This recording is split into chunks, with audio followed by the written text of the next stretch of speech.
Transmitting to you from Old Heart Radio.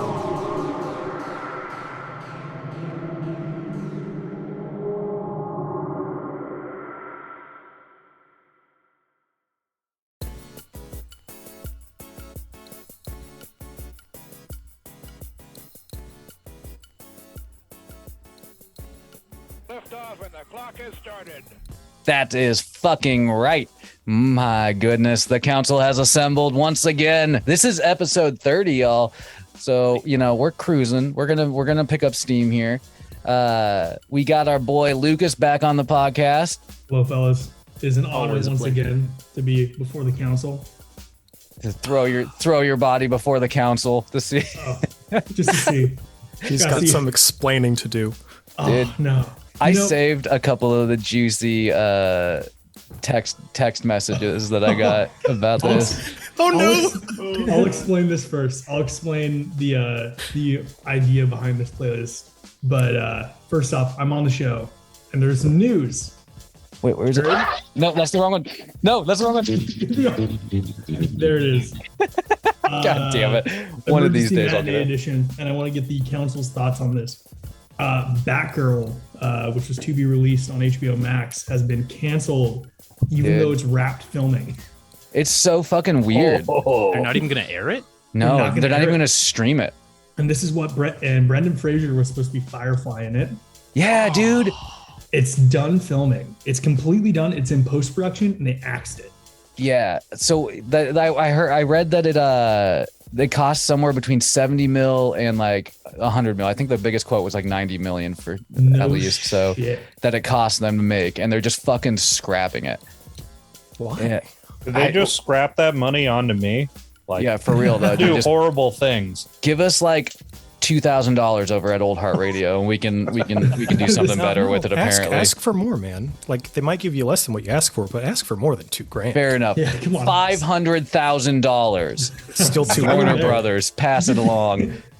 Yeah. I read that Lucas. I read that the reasoning might have been because it would be easier to get a tax break back from some of that money if they didn't release it. If I didn't have so much expensive shit on this table, I would flip it. It's so Fuck fucking that. stupid, dude. Fuck Yeah. that. None of it costs $90 million, though. Yeah, it's fucking I know. dumb, dude. Just put it out in January before tax season. That's what everyone does with bad movies. For real though, and the fact that Warner Brothers like owns HBO, like now or whatever, it's like you might as well just pop it on streaming, because otherwise it's like, it's just such a waste. I was looking forward to the most from that movie, the resurgence of Michael Keaton's Batman. Yeah. Like that was supposed to be the big deal. Is like Michael Keaton's presence was like felt throughout the film, Well, and if it's that horrible, like you're going to get streams just because it's that bad. People are going to watch it for how bad it is. Exactly, man. And fuck. I mean, I asked this question before the council then. Do you guys think with all the Ezra Miller controversy that The Flash is going to get axed?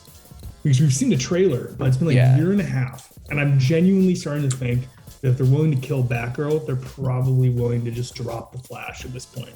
Yeah. I don't know. I honestly don't think that you could have a worse team managing the DC properties than Warner Brothers at this point. Yeah. Dude, for real, Nick. Like, imagine owning the rights to Superman for like decades and decades and not putting out a movie. yeah, all you've gotten is the one Man of Steel movie. You wasted you wasted Henry Cavill just sitting around twiddling his thumbs in that role. No. Like, it's so stupid. Meanwhile, Ben Affleck's gonna be Batman and Aquaman too. Hey, I'm actually a big fan of Batfleck. I don't hate Batfleck. Yeah, but same. like if you're gonna like ditch something, just like rip the Band-Aid off. I don't know what you guys are talking about. I've been busy coming up with an idea for an invention. Maybe that'll make us some money. I was thinking of making a heated wah pedal, because sometimes when I'm practicing using the wah pedal, my foot gets cold. That's how we get back to music. It's hard. Yeah. Hey, you heard it here first. So if somebody Don't starts steal making my it, idea. yeah, Caleb McGrady gets a cut. and then we come after the money Caleb McGrady gets. I'll make it myself. Warner Brothers wants to trade the heated wah pedal idea for the rights to DC. Okay, Yeah. we can Old work. Heart fucking idea, re- There we go. I feel Old Heart can definitely manage those properties better. I'll Jared, take what one we for got. the team. Here's what we gotta do. We gotta wait until Mickey Mouse is public domain and be the first people to copyright it, and then There you go. hold Now it you gotta- hostage against Disney. You gotta do what they're doing Pooh and make a slasher film out of it. Oh yeah, dude. Blood and Like the Honey. Winnie Pooh movie. Can't wait for that. Yes. That looks so wild. Like it's There's a trickiness to that too. There's, like with the copyright with Winnie the Pooh, you can have Winnie the Pooh as a character, but you can't have yellow Winnie the Pooh with a red shirt because that's Disney the Winnie the Pooh. Okay. interesting. That's like a very particular thing. So we would never be able to use Mickey Mouse, even when Mickey goes public. Like the image of Mickey Mouse that's associated with Disney will literally never be free to use. But you could probably use Damn like them. fucking Steamboat Willie or some shit. Into the multiverse of Mickey Mouse. Dear listeners, after you're done The listening South Park to Mickey's in Under there. for the review, make sure to check out Whack Arnold Brothers and Matinee Edition, hosted by myself. Oh wait. You really fucked that up. You really Confidence fucked that up. I was going for a call to action. You gotta get the crop. There. Sorry, it's out of control. Intermix the listeners because we know the people are here for the council. Oh yeah, man. I They're think champing that at the bit. the first sound effect was more apt when we're referencing the stuff that Lucas put forth on this playlist. Part of me is I'm gonna say it now. So here's my logic. First things first. I need to clear a couple things up. Yeah. Jared makes it sound like I'm way more of a Tame Impala fan than I am. Whoa. Hey, that's okay. He's pretty good. I was super into Tame Impala for a minute, but that was like it was a stepping stone of sorts. You guys know it's just one guy. That is one guy, Kevin Parker. Someone's got to say it. I gotta say it. I do know that. But I was fucking punching my phone when you guys were talking about Tame Impala the band. But Well, there is a band. It's better than the solo It's artist Pond. Jethro Tull. Yeah, it's just Tame. It's Kevin Parker plus Pond equals Tame Impala. There, Yeah. that's it. and then also I was flattered to hear everybody being like, oh, when Jared said I was crushed by the last one. I was, only because I want to impress. My pride may be slightly damaged. My emotions not. So rip me to shreds. But this playlist, I sort of was like, okay, I put way too much thought into the last one. But I also sort of want to piss people off now. Like You've So- gone full heel. You really I know, succeeded there. That's I'm glad. So I was like, where do I listen to the most music on a daily basis? Our boss lets us use Spotify at work. I'm just gonna throw in the stuff that I have in the rotation that I usually listen to at work and that customers tell me is good. So even if like there is a level of me enjoying most of this music enough that I would be willing to play it while I'm at work and share it with the people in the cafe. Oh, I thought you worked at a sanitarium. Oh, cool. Like to hear it. you worked at the toilet store. I do. That's right, by But my clothes. part Oh, of me is like, I do like a lot of this. Let's be real. But I do also know that you guys loathe cafe music.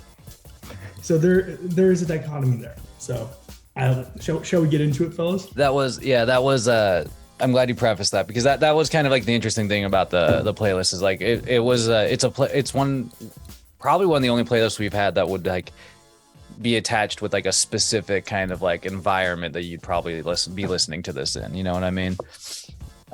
So that was kind of like an interesting addendum if you ask me, but I just have to share the one comment that I thought was perhaps the best out of what I got, and this comes from Caleb McGrady. Obviously. It says, "It just sounds like one giant hard seltzer commercial."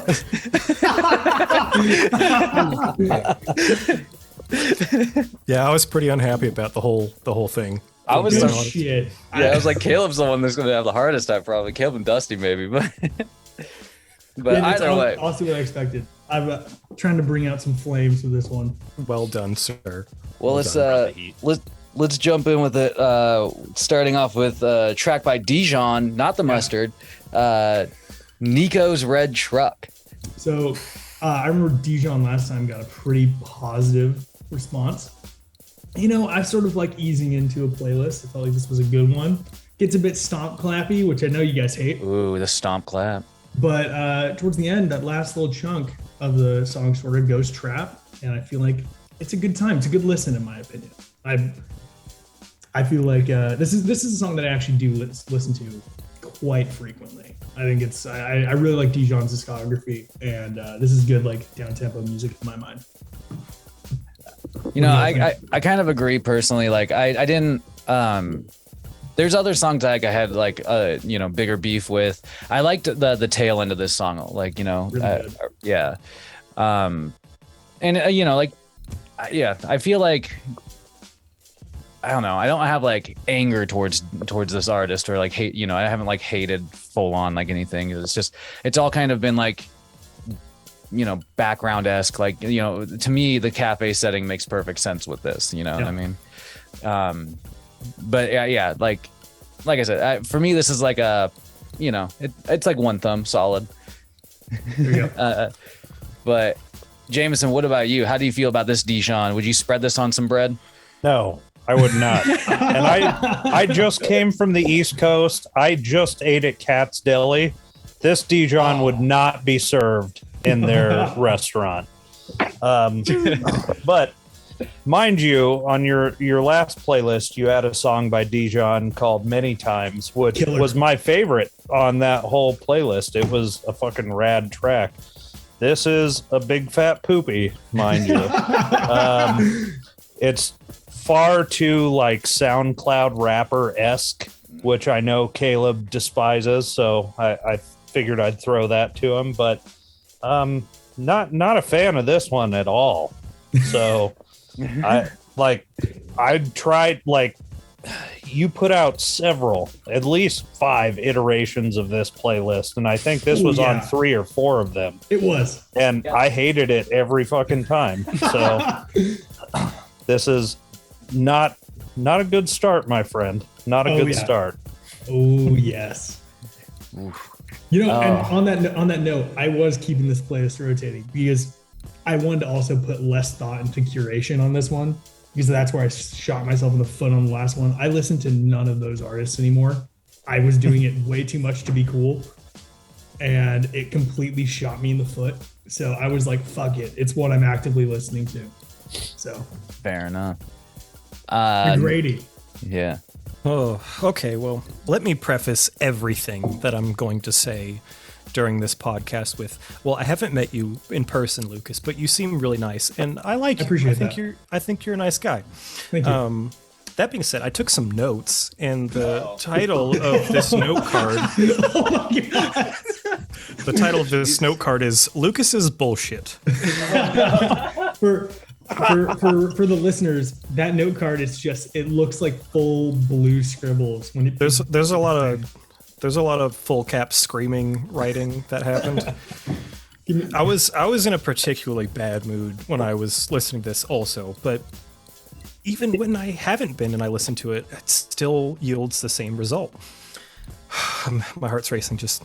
Okay. Just gearing up for it.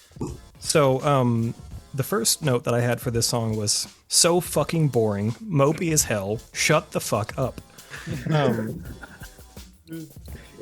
I've really been like wrestling with the whole idea of like, okay, just because I don't like a thing doesn't mean I can't have respect for how it was made or the talent that the person has. And, you know, so that, let's just establish that always. Like, this guy's really good at what he's doing. I just fucking hate what he's doing. It's just so goddamn boring. Yeah. Is that gavel for you then? Yes, please. Oh, I like it. I knew it. I gave Jameson one because I figured that was headed that You might direction need to too. up the audio on the gavel, Jared. You might need to up the audio on the gavel. Word. We might need All to right. start counting the negative space that without gavels on this one. Oh no. We'll just jump into it then, Nick. What about you? Well, I'm with Jameson on this. Like, I have a really positive opinion of Dijon. When you put Many Times on here last time, I really enjoyed it, and I actually went and listened to that entire album. I think probably a couple times before I good album. ended up putting him down. Yeah, it's a great album, and I thought you were coming out the gate real strong with another Dijon track that I hadn't heard, and it was like one of those motocross events where one guy fucks up and the entire thing just turns into a disaster right out the gate. This was a fucking mess, man. This was the most boring goddamn song. Absolutely none of the qualities that I enjoy about Dijon were present in this song, except maybe a little bit in the back half, like Jared mentioned. This was just fucking disappointing. But it did inspire me to go and listen to that album again, so that was cool.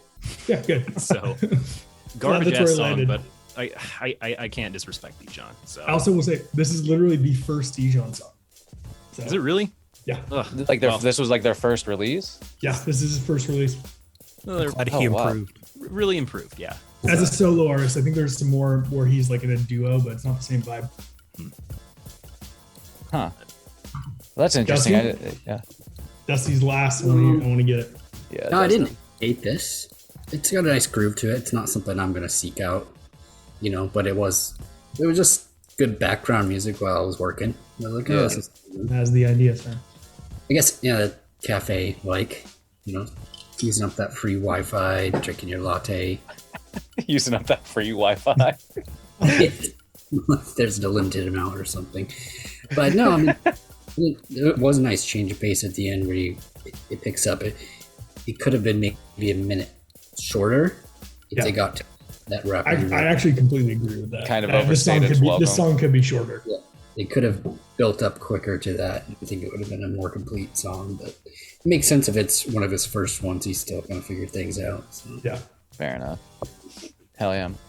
Well, So- that takes us right into track Belong in number the 2. Sun by Teo.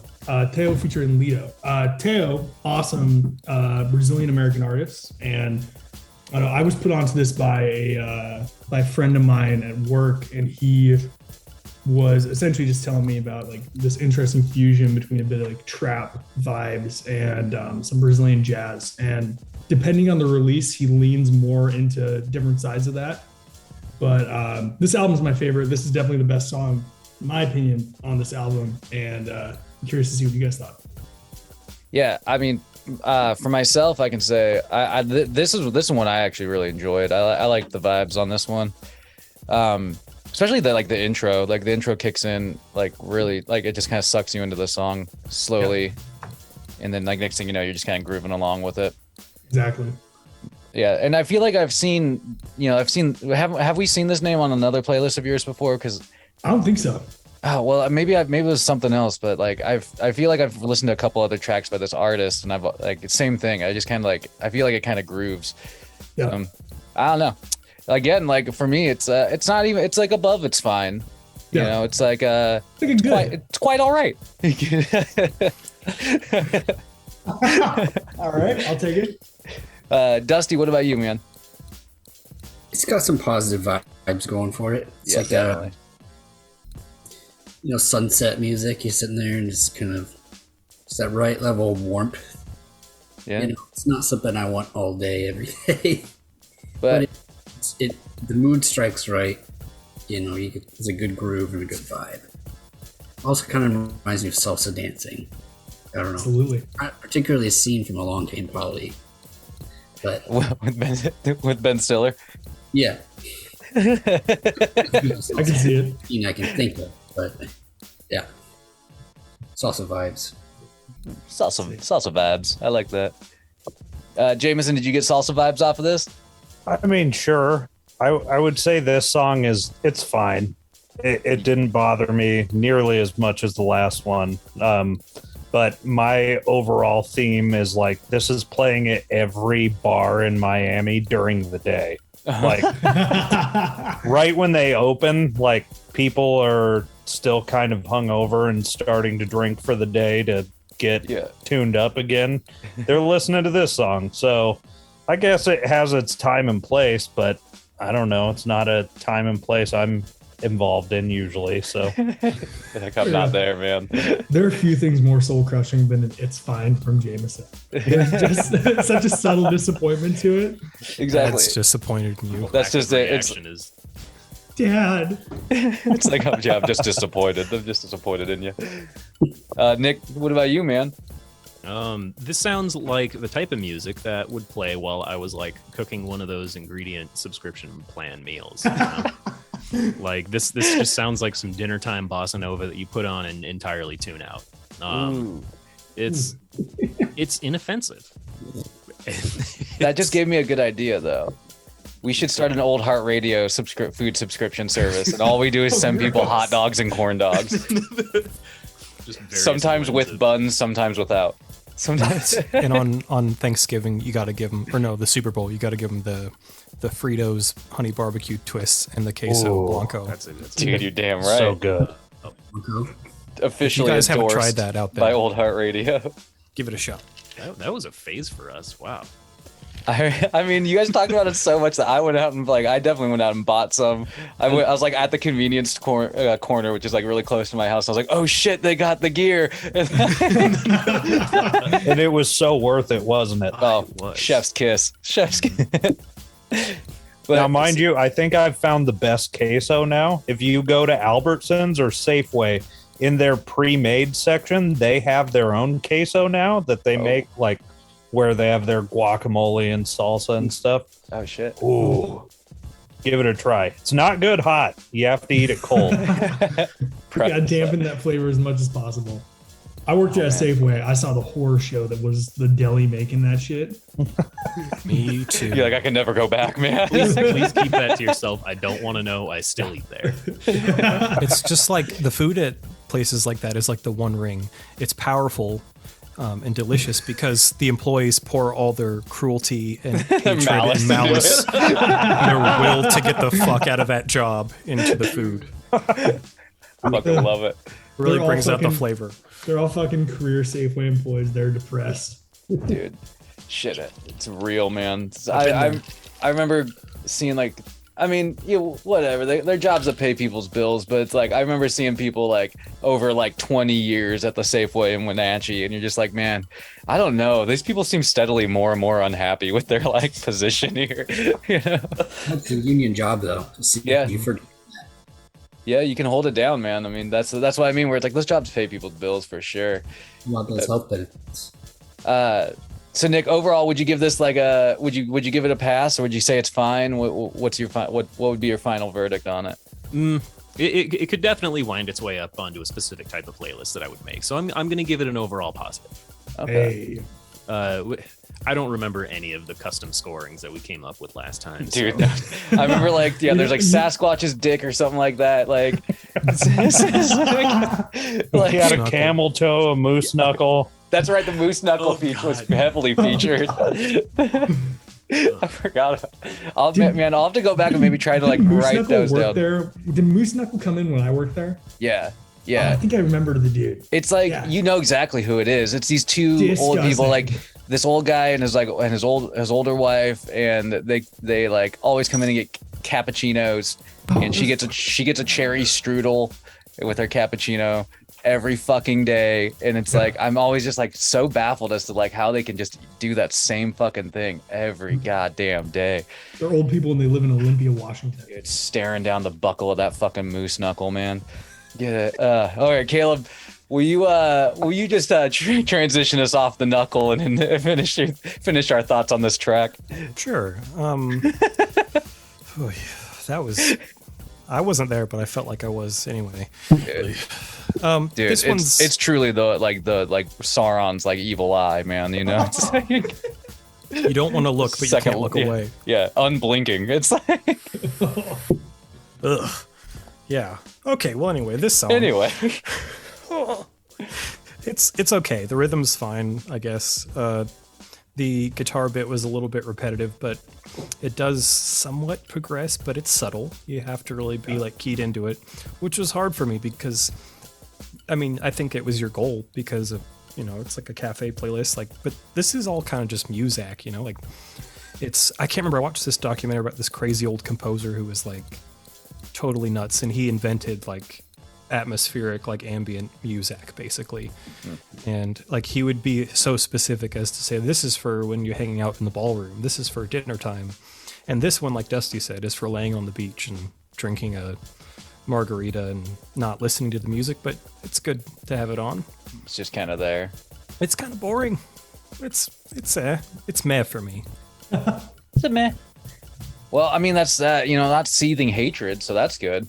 That's the standard. Yeah. I'm all right with it. Well, No. that kind of brings us to Jungle Track, if I do believe so. Yes. The one artist to be on every single one of my playlists so far, Jungle. This was Good Times actually released not that long ago, so it might be a recency bias pick. But they released it for their European tour, and I don't know. I felt like at this point, two relatively downbeat songs. Let's pick it up just a bit, but not get too crazy. You can't disturb the customers. So Fair enough. This is like mid morning, or like 10 McGrady's a.m. already shaking his head. 10 a.m. Get the rush is starting. Things Yeah. are picking up. Things are moving. Yeah, you're on bar. Jared gets it. You're making the drinks. You need to be able to tap the foot. You know. Yeah. Yes, you gotta be able to catch a rhythm somewhere. And honestly, dude, I really liked this track. Like Good. Jungle's one of those. It's like hit or miss. Like every other track I listen to, I'm like, cool, man, that's groovy. And then I'll listen to one, and I'll be like, not really into that. But I like that. I like just that. The energy in this fucking track is just, I don't know. It picked me up. Like I was listening to it this morning, and it was just that. It was like, just kind of hit the zone. Ooh, that's the Jared token of approval. The opening the shop song. It's true, man. If I can make espresso to the music, I'm on. Like that's my sign off. Like I'm like, yes, I like that. There you go. Well, Who Nick, goes what about you, man? I like the idea of the cafe opening song because we've made you listen to some real weird shit to do that job too. Yeah. Well, not just me, but like my coworkers listen to it because I'll be playing it like while they get there. Like okay, I was playing the upcoming country playlist, and like my coworker, who's this really cool Iranian chick, and she was just like, "What the fuck are you listening to?" And I was so everybody's heard this, but yeah, what are your overall thoughts though, Nick? On Good Times by Jungle. Yes, sir. This song sounds like it was specifically designed to test my patience. This is really where this playlist just took a turn, man. And I started noticing some patterns. And some patterns I can excuse. Like, this is about where the playlist took this real hard turn, because just about in every song after this one, it really leans into those chord progressions that sound like they're coming out of Motown or like 70s black culture films, like they're cool chord progressions. And then there's another thing. There's this thing that happens on just about every last one of these fucking tracks, man. From this point forward, it's that high, soft boy, that high pitched, like breathy, lazy ass singing voice that I absolutely fucking loathe. Hit it on the head. Oh, this is about where it starts. And I was like, you know what? Maybe they have something to say in this song that's going to redeem this style for me. And I read the lyrics. And this is some of the dumbest shit I've ever read. And they have absolutely nothing to fucking say in this song. It is the most do nothing, wanna be a hit disco song bullshit I've ever read. This is some fucking garbage. This is really where I started feeling a little, not just disappointment, but real like vitriol. Yeah. Oh God. It starts here. Well, shit, man. It's got to start somewhere, I guess. Like, well, all right. So that's a negative for Nick. Dusty, what about you, man? Yeah, he kind of nailed it. My thoughts were Earth, Wind, and Fire did it better. Not wrong. And I'll preface this by saying I really fucking hate disco music, and I'm not a big funk fan, so it's kind of was off-putting for me. Yes, It nah. ended up beating groove at first, but then it just kept going. And I realized I was only a minute and a half in it. I thought it would have been like, do this. Can't. Just no. Is it a gavel for you then? Yeah, we'll do that. Fucking throwing them down today, boys. Oh baby. Caleb, how about yourself, man? Man, I don't remember jungle from before, but all I kept thinking was I've been to a jungle once, and the thing that really stood out to me was it's nice to look at, but it smells like shit and death. And this was right up there, man. This is just rotten. It's super fucking annoying. Nick was right. The lyrics are dumb. It is like, it starts like, oh yeah, this is kind of nice and like this could go somewhere, but it doesn't. It's so fucking repetitive. And this was the song that reminded me of a hard seltzer commercial. It just sounds like commercial music. Like it's not offending anyone. Like you said, we're not offending the customers, but I just did a bunch of psychology homework and found out that the average person's IQ is 100. So fuck the customers, fucking sheep. Fucking sheep. I don't like this very much. You say no. Is that another gavel for you? Yes, please. Oh, Jesus. Commercial for like White Claw, disco, it's like they got to come up with some other flavor to keep people buying it. No, they don't. The disco flavor. Keeps the disco right in your mouth.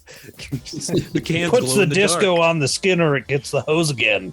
Yes. Give me the hose, man. This is bad. Just give me the hose. Oh god. Well, Jameson, how about you, man? So this song made me realize something with this playlist. Sober, it was real poopy, and not sober, it was more enjoyable. I felt like when I was a little bit buzzed listening to this song, like I kind of felt like Ron Swanson when he was drinking snake juice. Yeah. Just kind of like bouncing around a little bit. But I'm not buzzed most of the time, so majority of the time this song sucks. But there is a time and place for it. What else did I put? Sorry, pull up the list. Nope, I got it. A little catchy and lots of energy, but sober, not so good. Yeah. Damn. I mean, at least it wasn't a full-on disappointment. There was some merit to it, There's some there. There's some there. Dude, I got buried in triple the buzz. gavel. Let's see if we can get the 5 before the end of this. Well, transferring from jungle, that takes us to Good Luck by Broken Bells. Yes. I have a huge soft spot for Broken Bells. When I was coming through, I want to say late middle school, early high school, they were dropping their couple albums in 2012 and 2014. I listened to those on fucking repeat for like a couple years each. Now they've released a couple singles over the past few years, this being one of them. I feel like music of that era doesn't really hold up for me anymore. Like, might be because I was a kid and I like listened to it all the time. Might be because it's dated at this point. But Broken Bells I can still listen to and enjoy, probably because there are a couple really good musicians who are the minds behind it. Yeah. Yeah. I mean, so I think this song's great. It's currently their number 1 on Spotify, even though it's only been out for a couple years. And I this is one of the ones that I do really enjoy on the playlist. A playlist that was built to maybe piss you guys off just a bit. This is a song that I do enjoy. So let's see. Oh yeah, I mean, I've always had like a spot for Broken Bells. I remember when when we were taking out the trash together. Yeah, and you told me, "Oh, the Broken Bells guys are all right." They're all right. they're you know what? They're all right. No, but like, yeah, this. I mean, I genuinely think that their first album's probably my favorite of their works, but absolutely, this song it definitely like has its place and it holds up. Like I would jam this like any old time. Honestly, it's a grand old time if you ask me. But who am I gonna pick on? Who's gonna go? Caleb. Oh man. He's like, oh god. Okay. Well, I'll share what I wrote. Caleb McGrady, this man has like an ASMR setup almost. So we can hear his heavy breathing when he's really upset. He's just his sighing. Yeah. That's just because I'm a barbarian. I'm not doing it on purpose. I can turn my mic down if you guys don't want to hear my No, dude, raspy you're fine. breathing. You're great, man. No, You're totally fine. keep doing it. Okay. Well, oh god. So I'll share what I wrote on my busy angry note card. I wrote boring, Black Keys, hipster bullshit. It's been done before, and I didn't like it then. And that's pretty much it. Like, it's just like, I've heard this kind of shit before, and it's not really for me. Like, it's fine for what it is. Like, it's not offensive. But I don't know. Like, it's that soft boy singing, and then like, hey, check out this vintage like fuzz pedal that I got in this obscure vintage guitar that I'm playing through my AC30 from 1967. Fuck you, man. We've invented better shit. Update your gear and shut the fuck up. I don't know. Just hateful. I'll give it a double gavel on that one. But no gavel, honestly. Like, it's What? I gave it a double gavel. Oh no. It's fine for what it is. It's just not for me. But it's one of the less offensive things on the playlist. Big man. Fair enough, yeah. Dusty, how about you? I don't hate this. I mean, it's kind of got Portugal the Man vibes a little bit to it.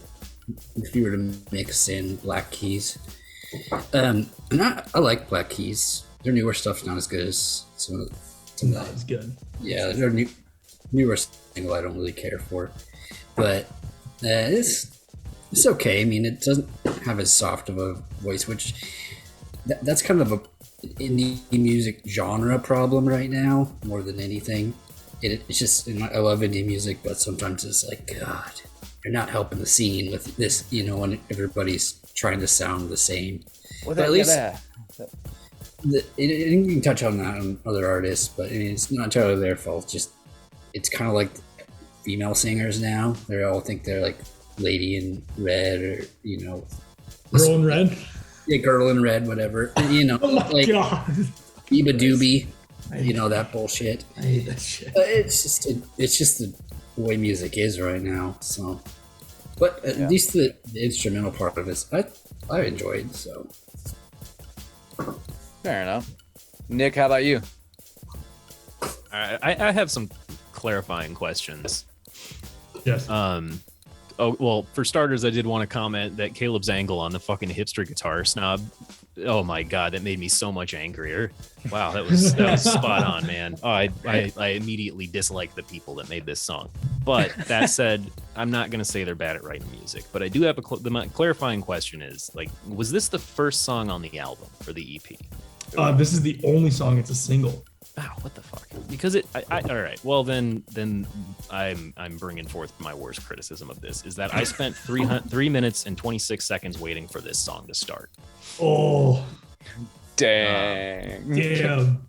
On Where top is of it? that, it had those fucking vocals that I absolutely cannot stand. But I do have a soft spot for the Black Keys and that kind of style of music.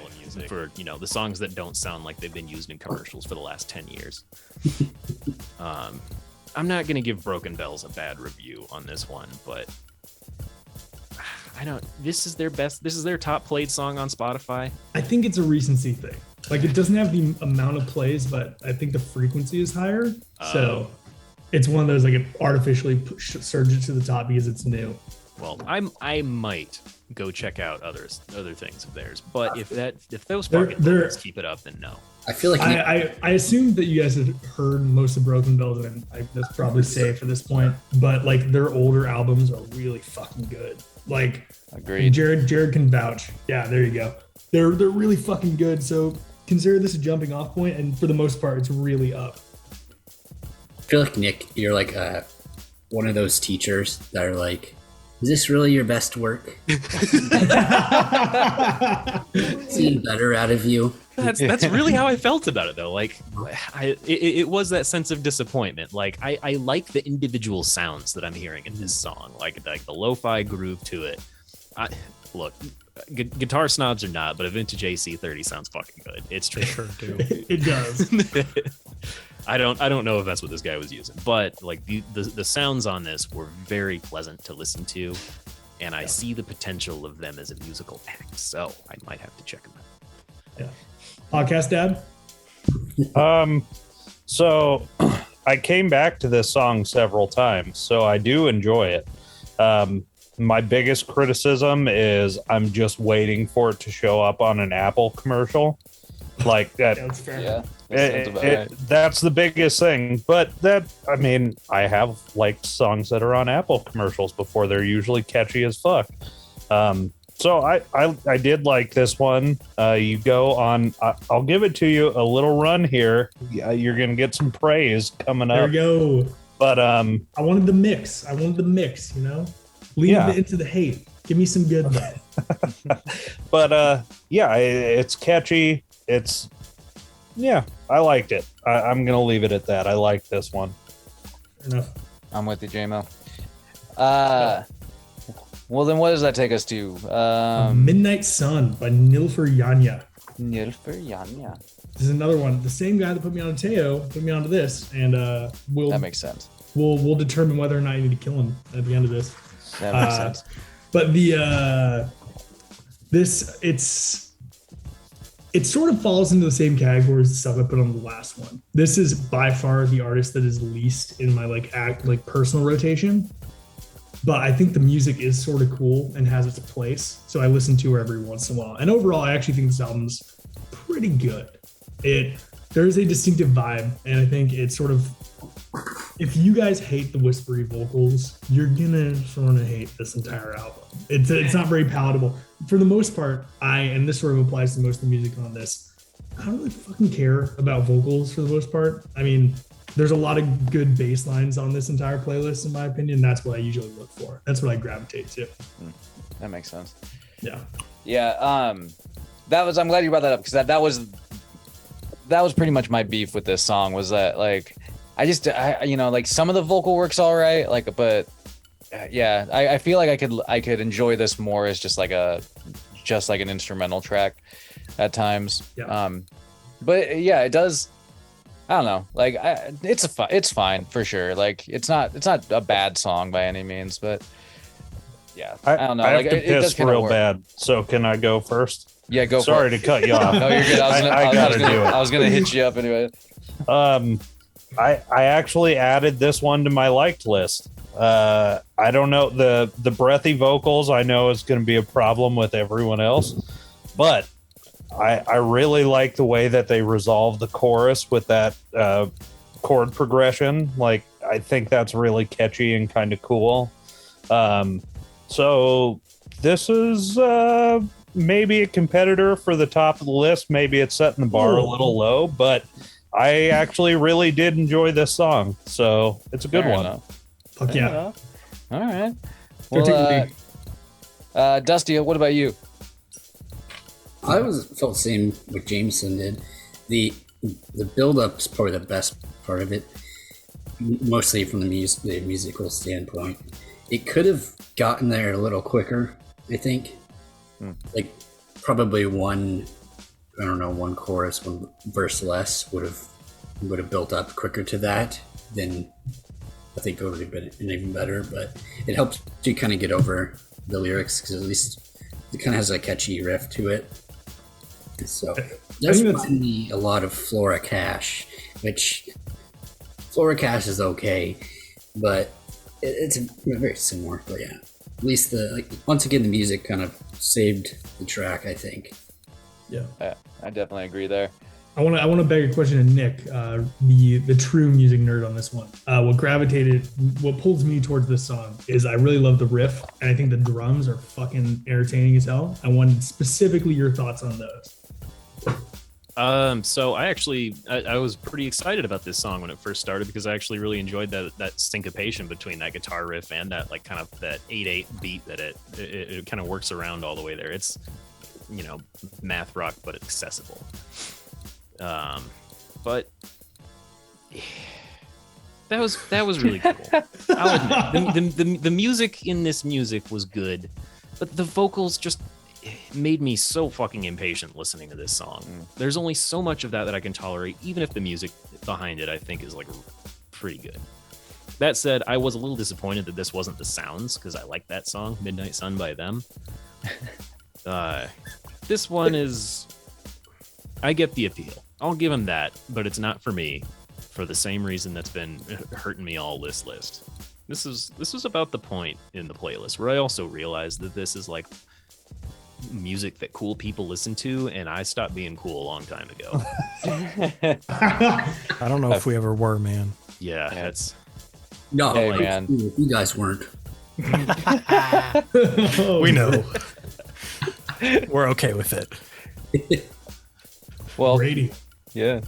Well, I think, like this song has some really good qualities. Like Jared said, and like Nick built upon, the instrumental portion of it, I actually really like. It kind of reminded me, like, especially that first riff or chord progression, whatever. It kind of reminded me of like Radiohead, which oddly enough, I really like Radiohead. I don't know why, but you guys were always annoyed when I was like, let's listen to it. They're like, no. Anyway. I have a great story about that. Not for here, but anyways. But so there's stuff in here that I like. I am a huge fan of like the ambient tremolo picked guitar with way too much reverb. Nick knows what I'm talking about. I love that shit. So that's great. But yeah, the vocals are, I can't sing that high, so good job, man. But I don't know. You just gotta squeeze yourself a little bit. Not my what? Why? Just That's all you squeeze do. your That's all you balls a little fucking do. bit, and you can get those high notes. Like, I don't want to do that. it hurts, but that's commitment, man. That's commitment. I don't know. And if then you that's- pad it out by doing the same little shitty vocal line that you didn't sing that well the first time, and then you add just like 6 or 7 tracks of like other softly spoken harmonies, and that's how you get that Billie Eilish vocal pad. It's the most bullshit musical technique I fucking looked at in the last 10 years. Well, I didn't know that's how they did it. God. I mean, Vocal it's a pads are choice. bullshit. Stop doing them. Not for me.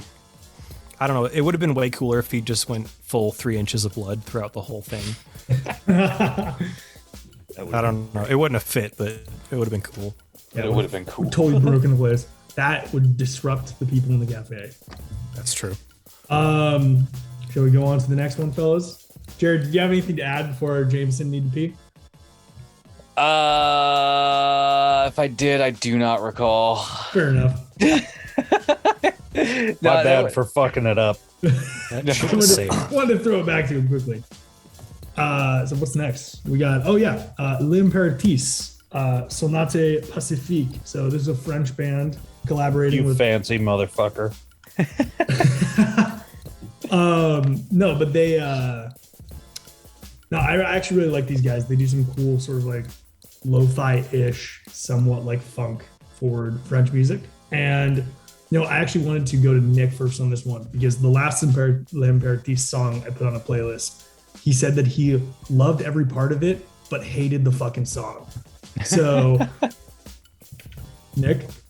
All right. Well, vocals aside, I liked this one. I mean, I liked it when Daft Punk did it first, but it's like I have nothing bad to say about this. It's a nice little down tempo, like kind of chill funk thing to listen to. Every single one of these sounds is pleasing, like those really warm brass, like the wow, and then the flange on it. It's all really nice to listen to. The snare is just like the most like crisp and like just savory little thing. Yeah. I don't know. It's a good song, but these vocals just fuck it up for me. So, yeah. Would you give it a 5 out of 8? Or a 7 out of 13? So I'm gonna guess because I don't remember L'Imperatrice sounding like this. So I'm assuming these vocals are Isaac Delusion, whoever the fuck Yeah, this is. that's the collaborator.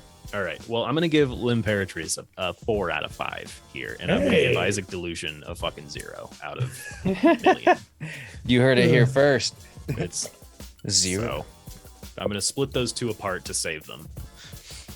Good stuff. Yeah. I mean, Excise the tumor. I'm 100% with you there, Nick. Like I I really liked a lot of the aspects of this musically. Like I think it, I think you nailed it on the head, Lucas, when you were mentioning that's kind of like it's definitely got funk traces all over it. It has some like lo-fi kind of vibes, and I do love that. Like that all works really well together. Yeah. But yeah, I do agree that like, I think the vocals just kind of drag this track down for sure. Like it's one of those, Yeah, I don't care about what you're saying, man. I just want to like enjoy the fucking vibe. Like, yeah, it's just masking like overtly positive sounding music, like instrumentals with like sad bastard lyrics, like and poor vocal work, like that. I mean, it's kind of one of those things. Like everybody makes fun of mumble rap, right? This is like the indie music equivalent of mumble rap. Like it is. That's actually a very good likening. So yeah, I'd give it like a 32 out of 89. Yeah, 89. That sounds good. That's a terrible rating. Well, it's about a third. The power of math. Math is not the strong. This isn't a podcast about math, okay? Thank God. Yeah, but this is a podcast about rock hard cocks. Yeah, mind you, our sponsor Blue Chew. Yeah, trying to get that money. Somebody's got to eventually sponsor us. Check, Blue Chew. Yeah, you owe us by now. Also, another quick sponsorship shout out. What's the deal with Electromancer? Have you guys heard this new track that's on the way, on the tip of the iceberg, ready to knock over the next Titanic? Okay, come on. It's delicious. It's a chef's kiss. It's like a bubbling, simmering marinara that you want to dip your big toes in. All right. What? It's just kidding. I don't know. I will mind you. You have one 12-year-old fan on the East Coast that my nephew said lightning wizard at least 5 times a day, every day that I was there for a week. So you have a hardcore fan on the other side of the country. Thanks, Owen. Appreciate it, bud. Like we haven't even released our first single yet. You guys just got the pre-release demo masters, and then we have a fan. This is you have a fan. Well, I'm just saying. Do you guys have any upcoming intention of releasing it soon into the wild, or? Yes, we're actually coming up pretty close on it. I'm going to do one last pass over the actual mix of the song because there were a couple things I wanted to tighten up and beef up a little bit. Need a little bit extra beef on it. And I needed to make it a little quieter because I went a little overboard on the loudness, frankly. Yeah, I was fine with it, so that means it's too fucking loud. But we're shooting for a mid-August release. We're on the cusp of just being ready to set that date and forget it, and so that we're shooting for around maybe August 15th or so. That's fair enough, man. That's our guess. We gotta shoot some promo stuff. Yeah, dude. Now back to boring music. So I was gonna segue back into back to Blue Chew. J-Mo, does this get your cock hard? No, not hard. This is another. I could maybe soak to this song. Maybe. Oh, no. This is a soaking song. Soaking song. This is another one on the playlist that's didn't make much sense for me sober, but a little buzz. It's like, oh, all right, I get this song. It's pretty soft, but it's got a hell of a bass line, so that's good. Fucking reason, man. So that's the whole reason I listen to this shit. Yeah, the bass line's great. I'll give you that. So maybe this is a camel toe song. It's better than a moose knuckle or Sasquatch's dick, but still uncomfortable. So yeah. And finally, Mr. Gale. Oh, I didn't care for this. I didn't care for this. So diplomatic. It's too long. Disco space funk. I don't. It's not for me. It just kept going and going. It's okay. It could have been 6 minutes shorter, in my opinion, but. And I don't like that. I can't even pronounce half the names on this playlist. What? Does not like that. A big part of names are big. Names are big, man. I That's can't fair, I search guess. it. I can't search it. I can't listen to it. Yeah. So, this music's not for me. I was That never little good at. fella. Oh, this is Worf. Oh, now I see him. Yeah. I was never good at naming things, like band wise or song title wise. This, so I understand that. Names mean a lot. But The guys, did we get everybody? The guy's got a great inkling for podcast names, though. Let me tell you. Yeah. You snooze, you news. It's a lot, yeah. I Crap. think I Hey, have- man. Crap. Hey, that's a gem of an idea. A terrible name, though. C rap. I don't even know where it came from now that I'm thinking about that one. Like, anyway, whatever. I think Kev- I have yet to dispense justice. was gonna say, yeah, Kev, give us some wisdom. So, when I wrote all this, stuff on my note card here, I wrote the name of the song and the name of the artist. I couldn't figure out, and I was too impatient to try and spell something in French because that's an impossible language. So I just wrote French people. Sorry, guys. But I also wrote, "This is everything that is wrong with France." Shit. I don't know. It's just like Nick did a good job of like parsing it out, and like the instrumental part's fine. Some of the synths are cool. The drum beat reminds me of Phil Collins, which I'm not a fan of. But then like it's the hi-hat sound he's using. That's just what is it? What's that song where the guy's drowning? I don't fucking know. He should have saved him. Feel It in the Air Tonight or whatever. Yeah, you're talking about In the Air Tonight. Yeah, that one. It's the same fucking one, and I'm just like, Wait, he's I don't- drowning? Yeah, you didn't know that? No. Yeah, there's- Dude, there's all sorts of stories I about don't that listen song. to lyrics. Well, I don't listen to Phil Collins, and I know There's- that. What about Anyway, the Tarzan soundtrack? That's good. No, that's a banger. Dude, there's like a whole rumor about that song where like it was about like Phil Collins having witnessed a murder and Didn't do anything. didn't do anything, and then I heard the story that on one show he like the murderer was at his show. It was like this really dramatic fucking thing. It all turned out to be a lie. Phil Collins actually addressed that on a talk show once. Like he was just like, no, that's not true. Thanks for clearing that But- up, Phil. But Phil Became Collins a little bit aside, less mysterious. Thanks, Yeah. Phil. Yeah, you ruined it. I don't know. I wrote, I hate this guy's voice. It's very wimpy. How is it that bands like Gojira or Igor or Perturbator come from France, but then we have this. Like, we know the French can do better, and this isn't it. And this is not it. Incredible.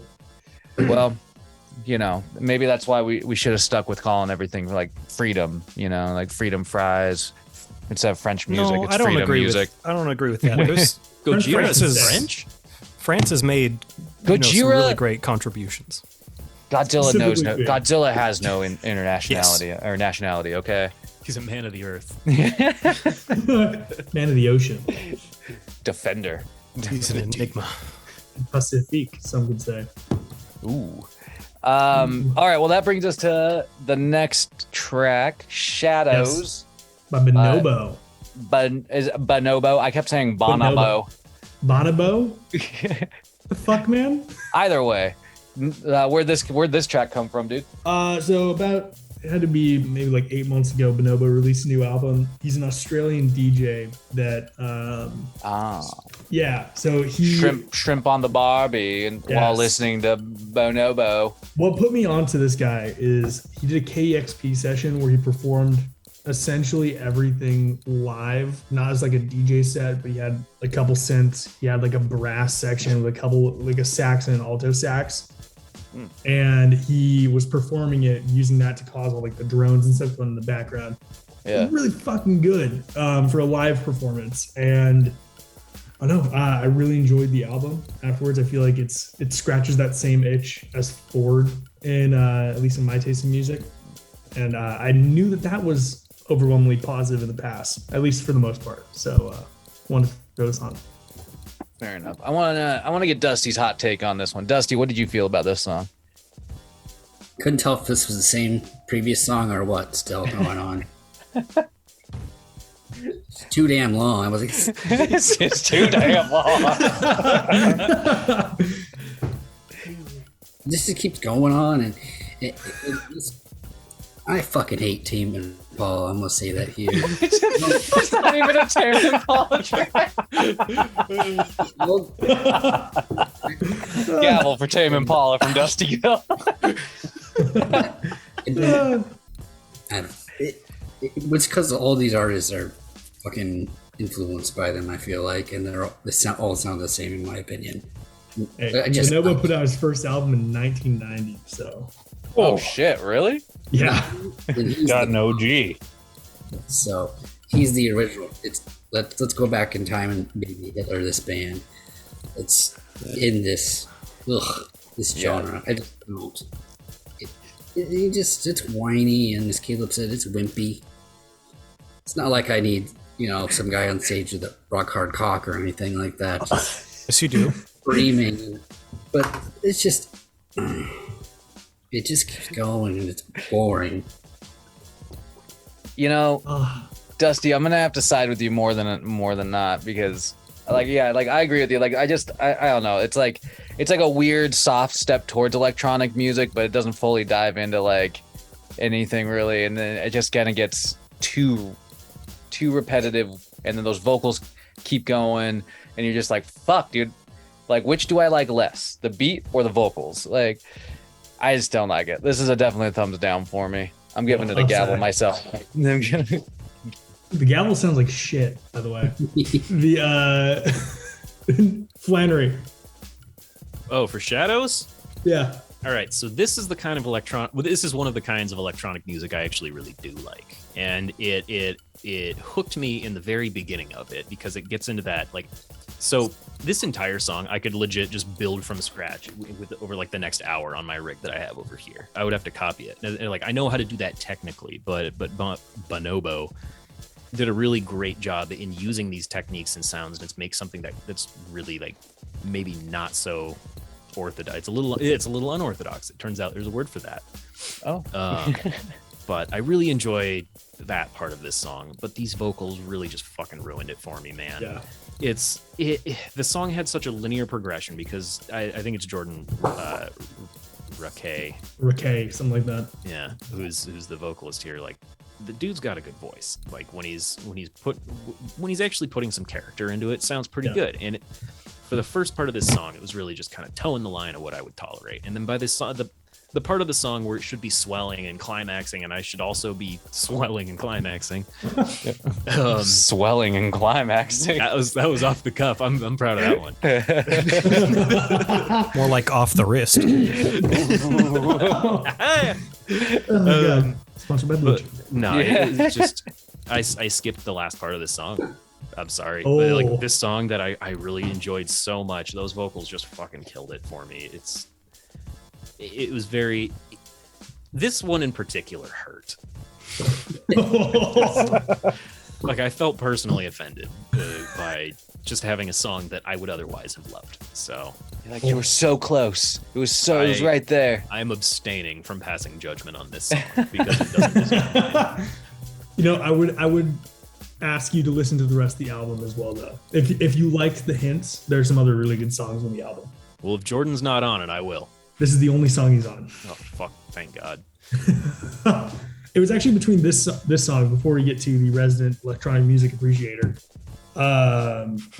There's a specific song on this album called From You that I fucking love. And that was almost on this playlist.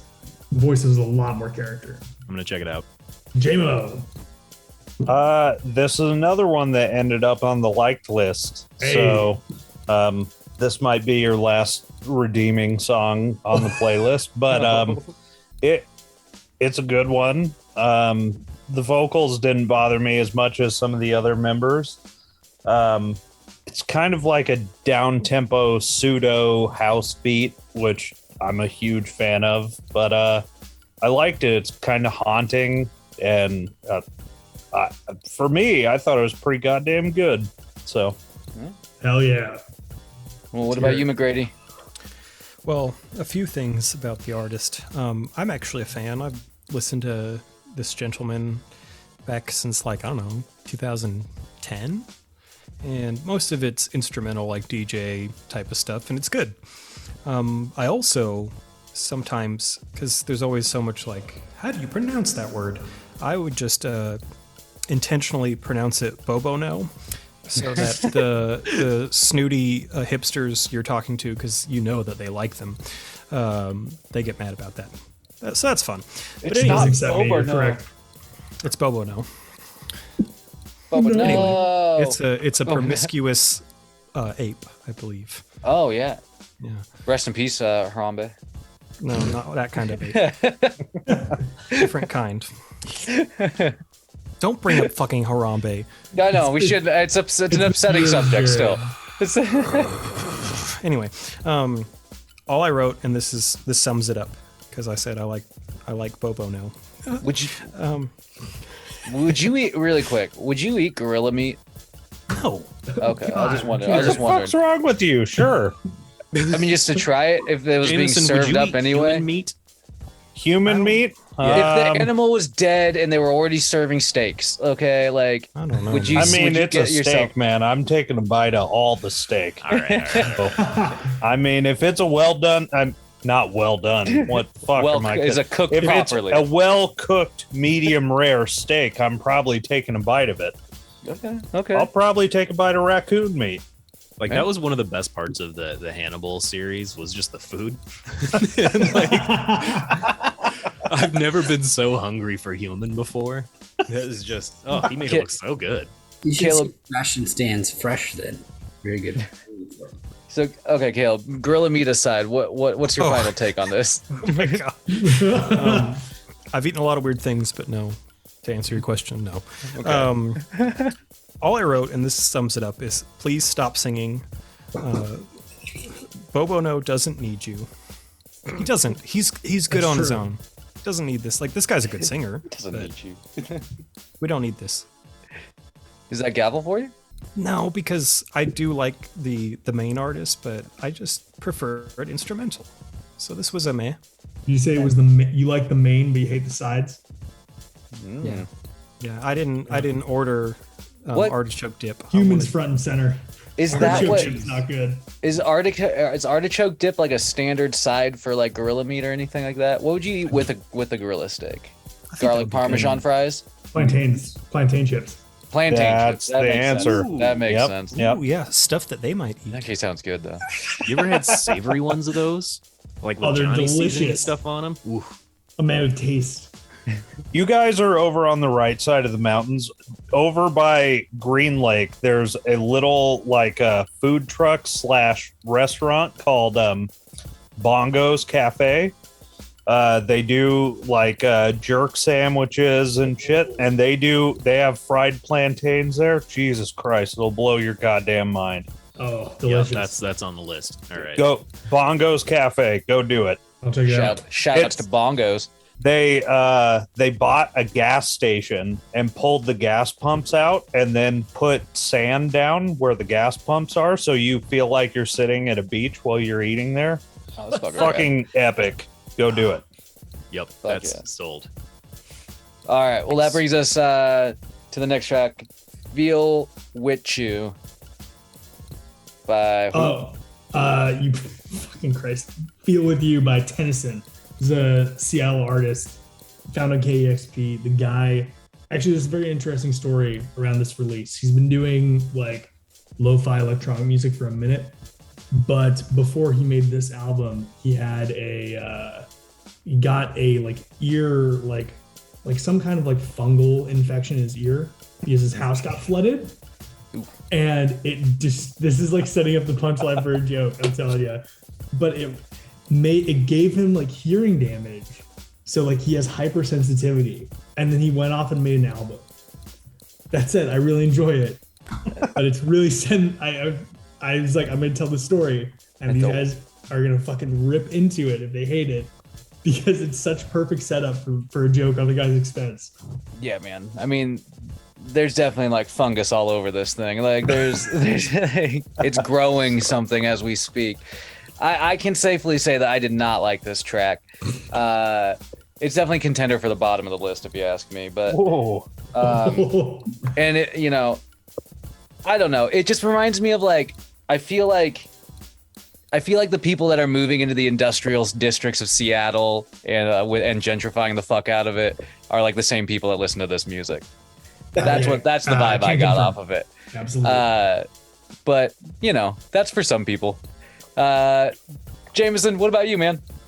I don't know. I didn't mind this. I figured you would like it. Yeah, as the electronic apologist here, which there's a couple of you, mind you, but it's kind of that pseudo techno beat. I've used pseudo 2 songs in a row, so that's kind of fucking hacky of me, but I'll give it for this one. I like this one. Again, I don't know if it's a top contender, and I don't know if I'll seek out the rest of this album, but it's definitely interesting. Fair enough.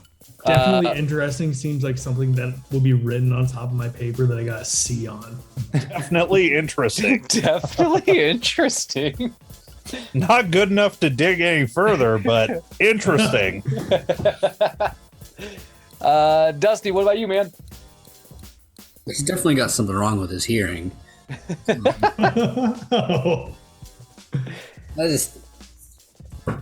It's this again.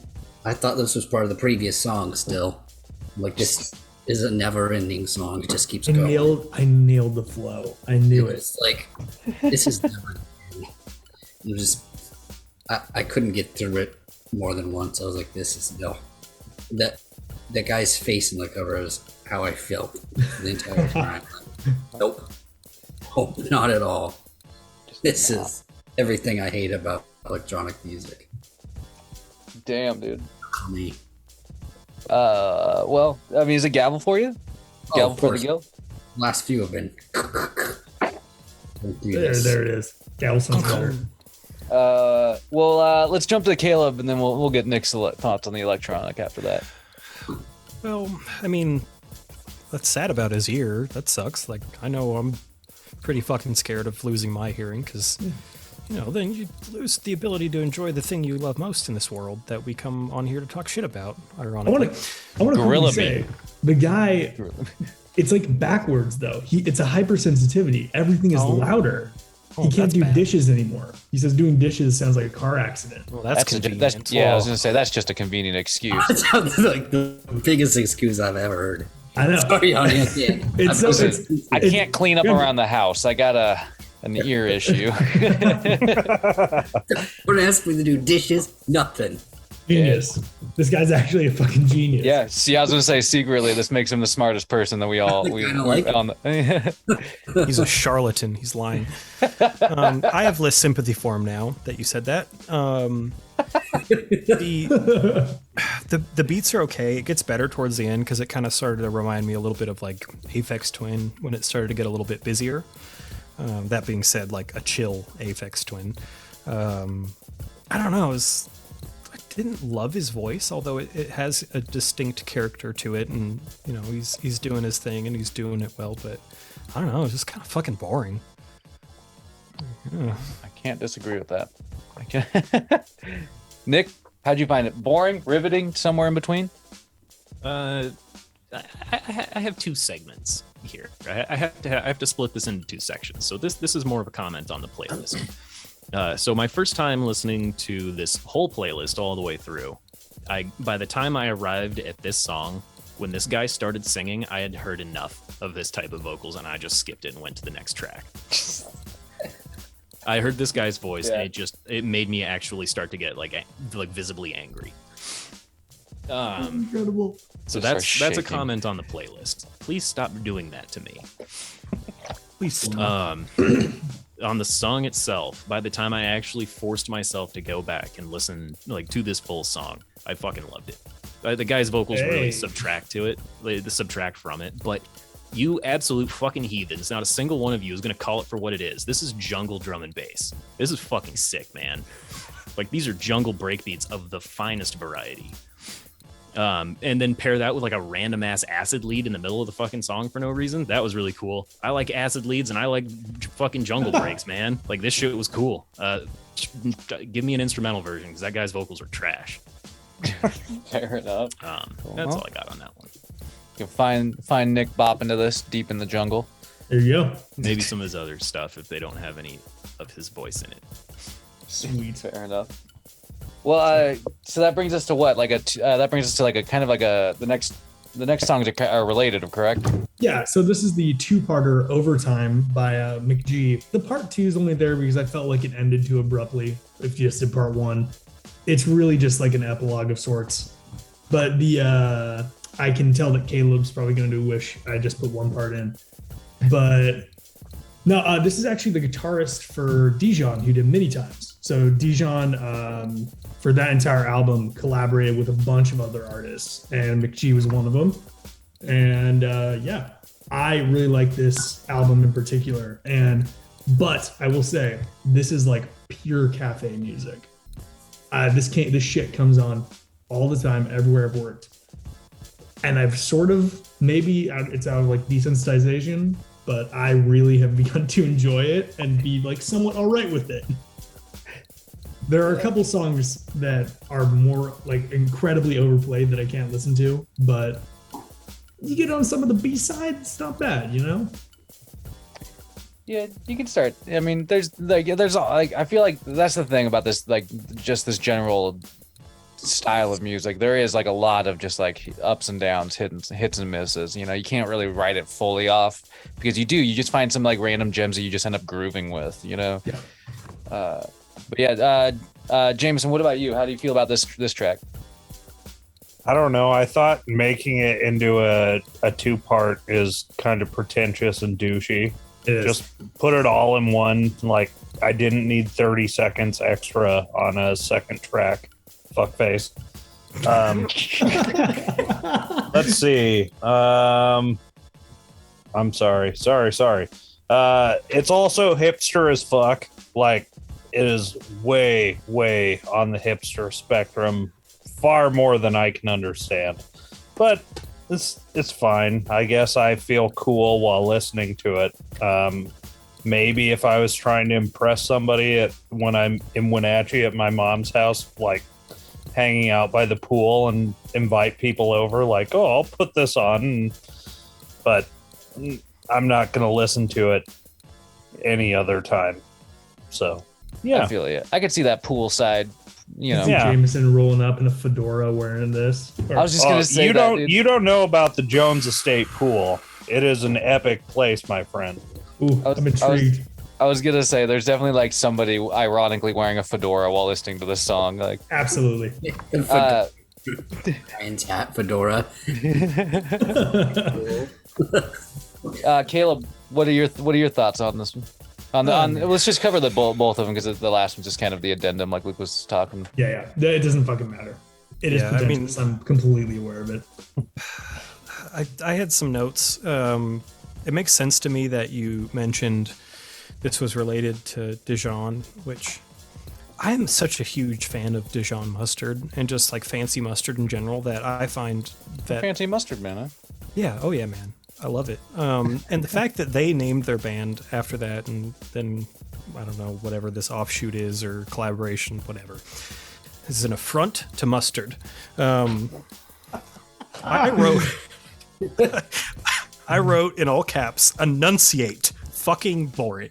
And then for the second part, why even do this? But this is the best song so far. The second part. Not the first part. I don't know, man. It's just like, why are you mumbling? Could you like,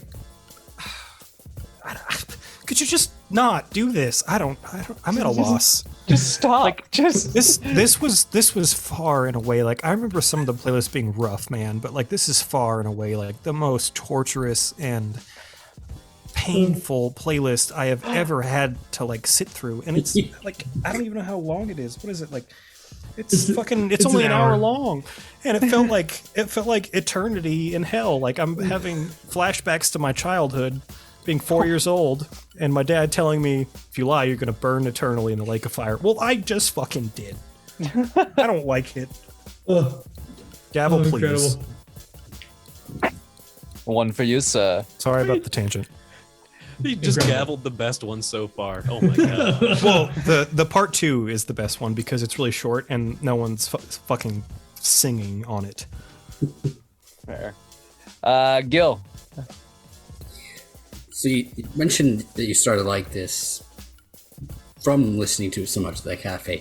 This is the very definition of what do you call that? The syndrome. Stockholm syndrome. Just trapped with.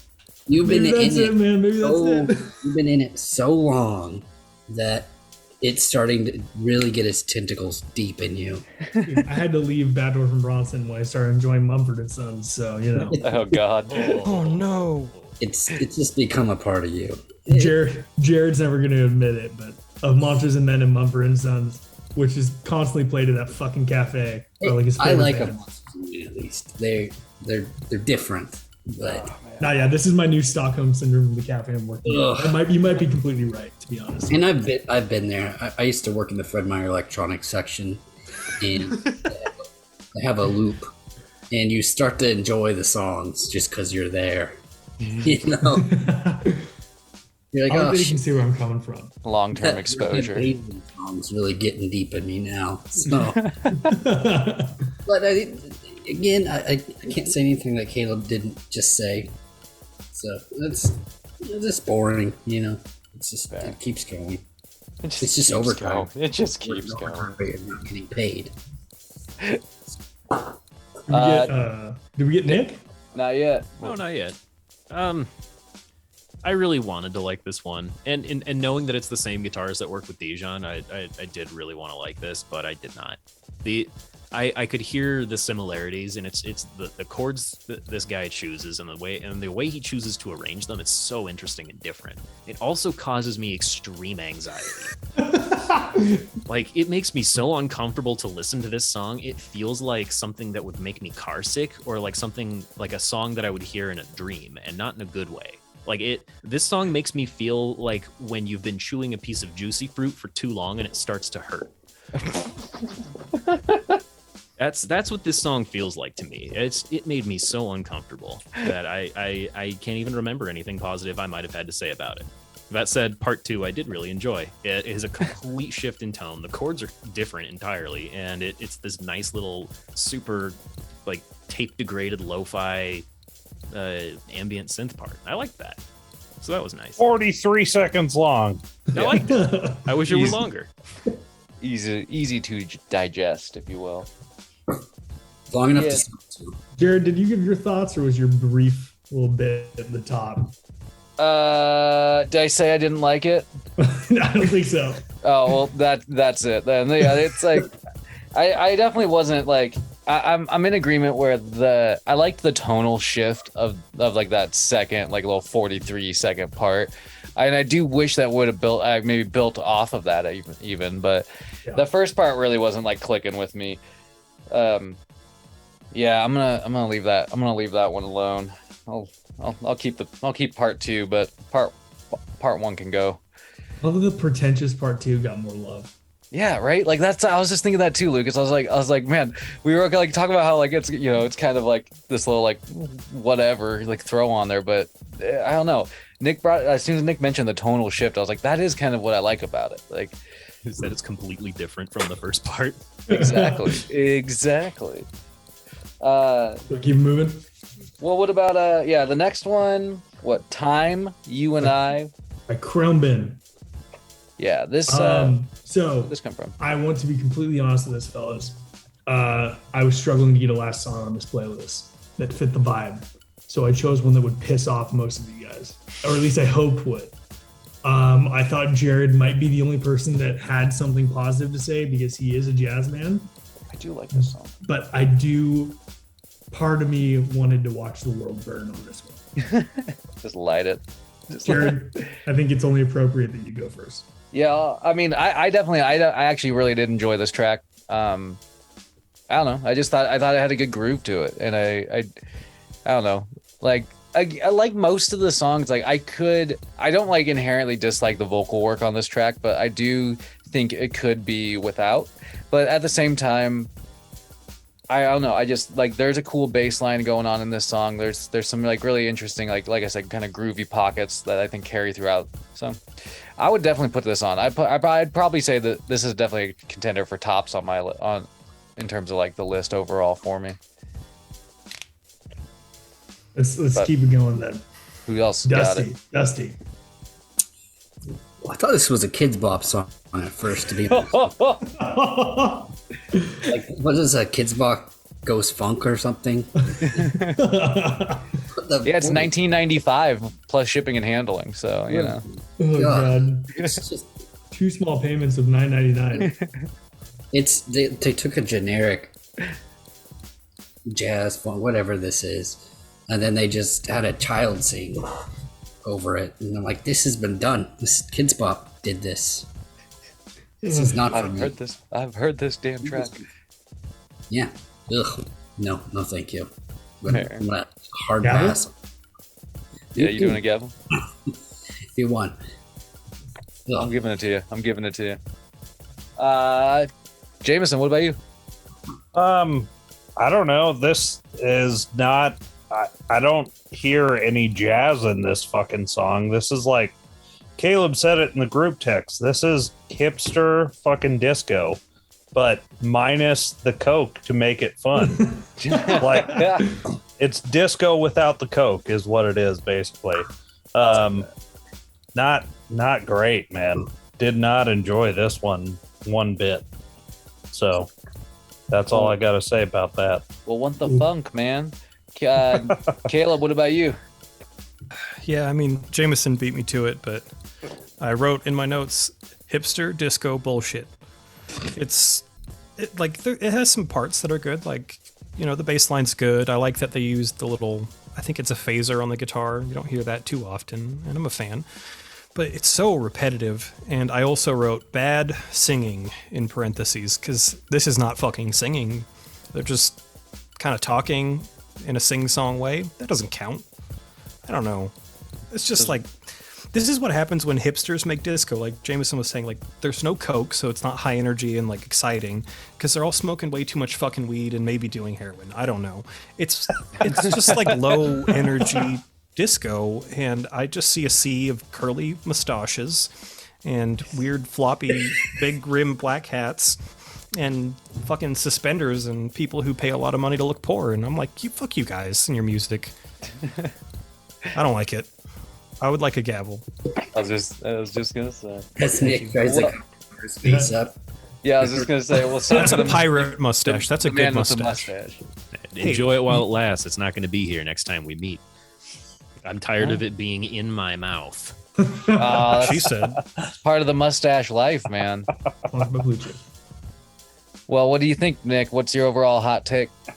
This was the song in which my patience expired.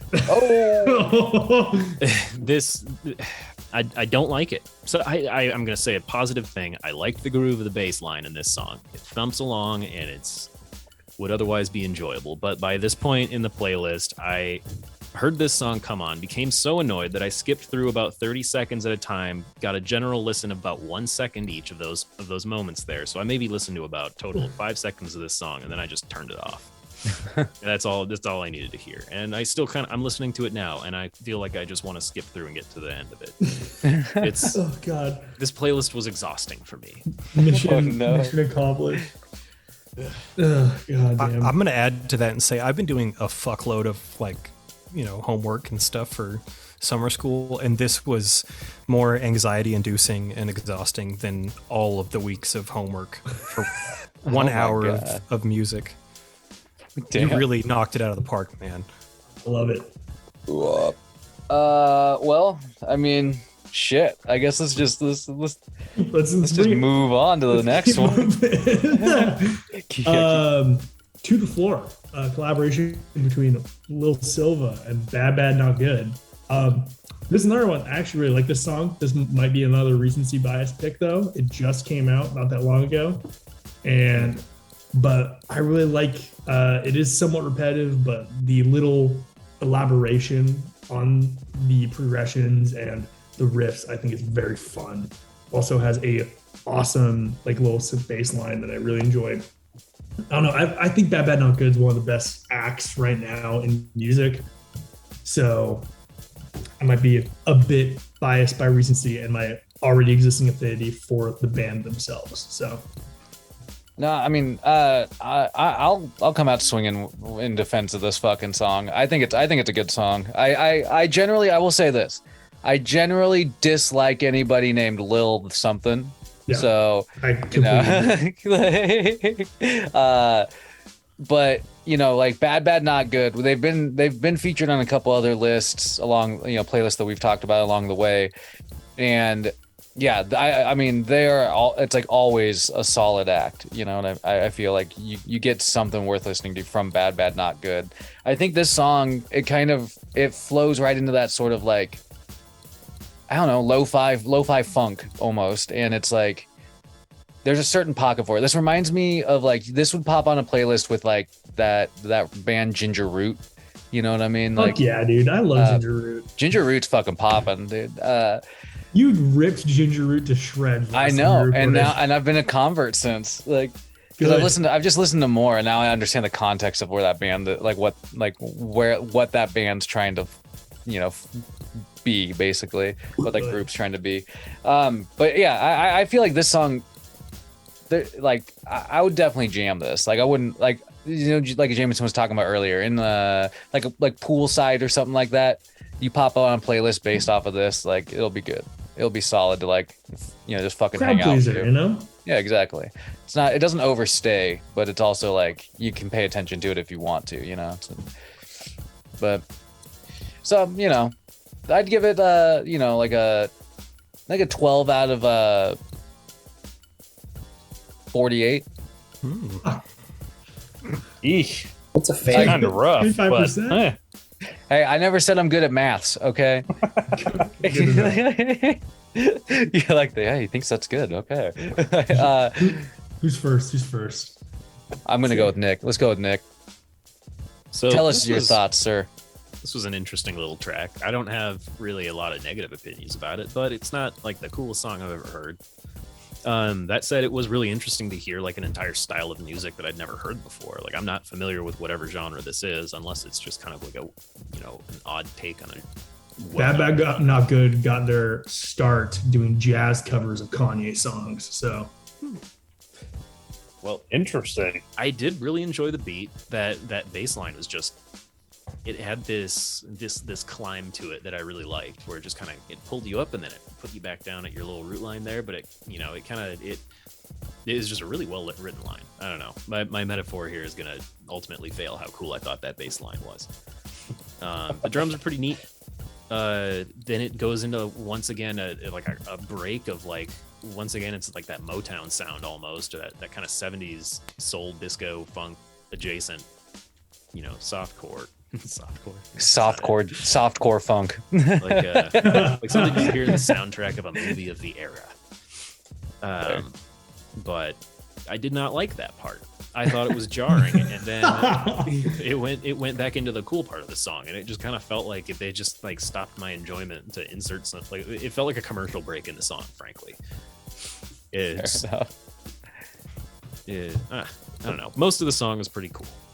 If these guys alter my Spotify algorithm, I'm not gonna be mad. stuff. Too upset. Caleb, what about you? I was gonna say McGrady's sweating. Yeah, bad music makes me sweaty. I mean, it's aptly named. Bad, but bad. It's honestly, it's not that bad. I think I wrote, at least it's instrumental, but overall, it's very meh.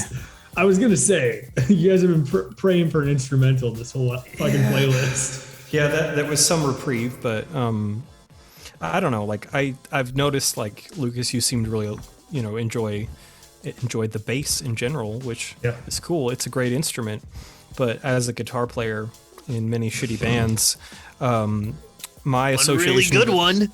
Yes.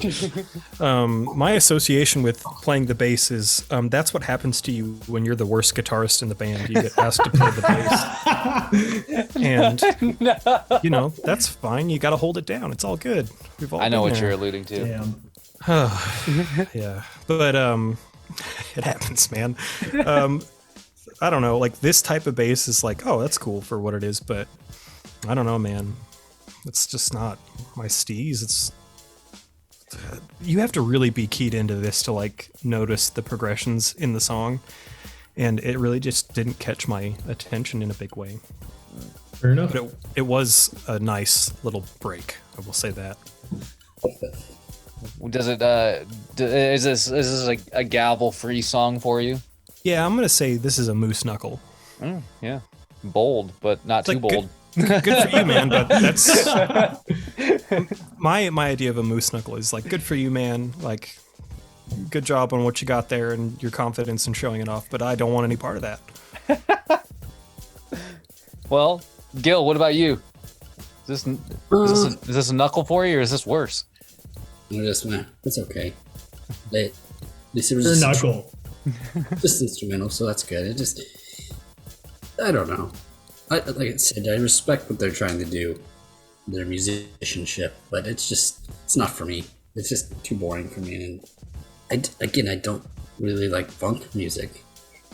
Maybe I'm lucky I wasn't born in that era for that. So, but, not the worst thing. I mean, it was a nice break, but in the end, picked up. It was nice, but. If you had to give a numeric rating to this, Dusty, what would you say? 4.5 out of 19 3/4. It's I mean, I respect it for what it is, but it's just not my groove.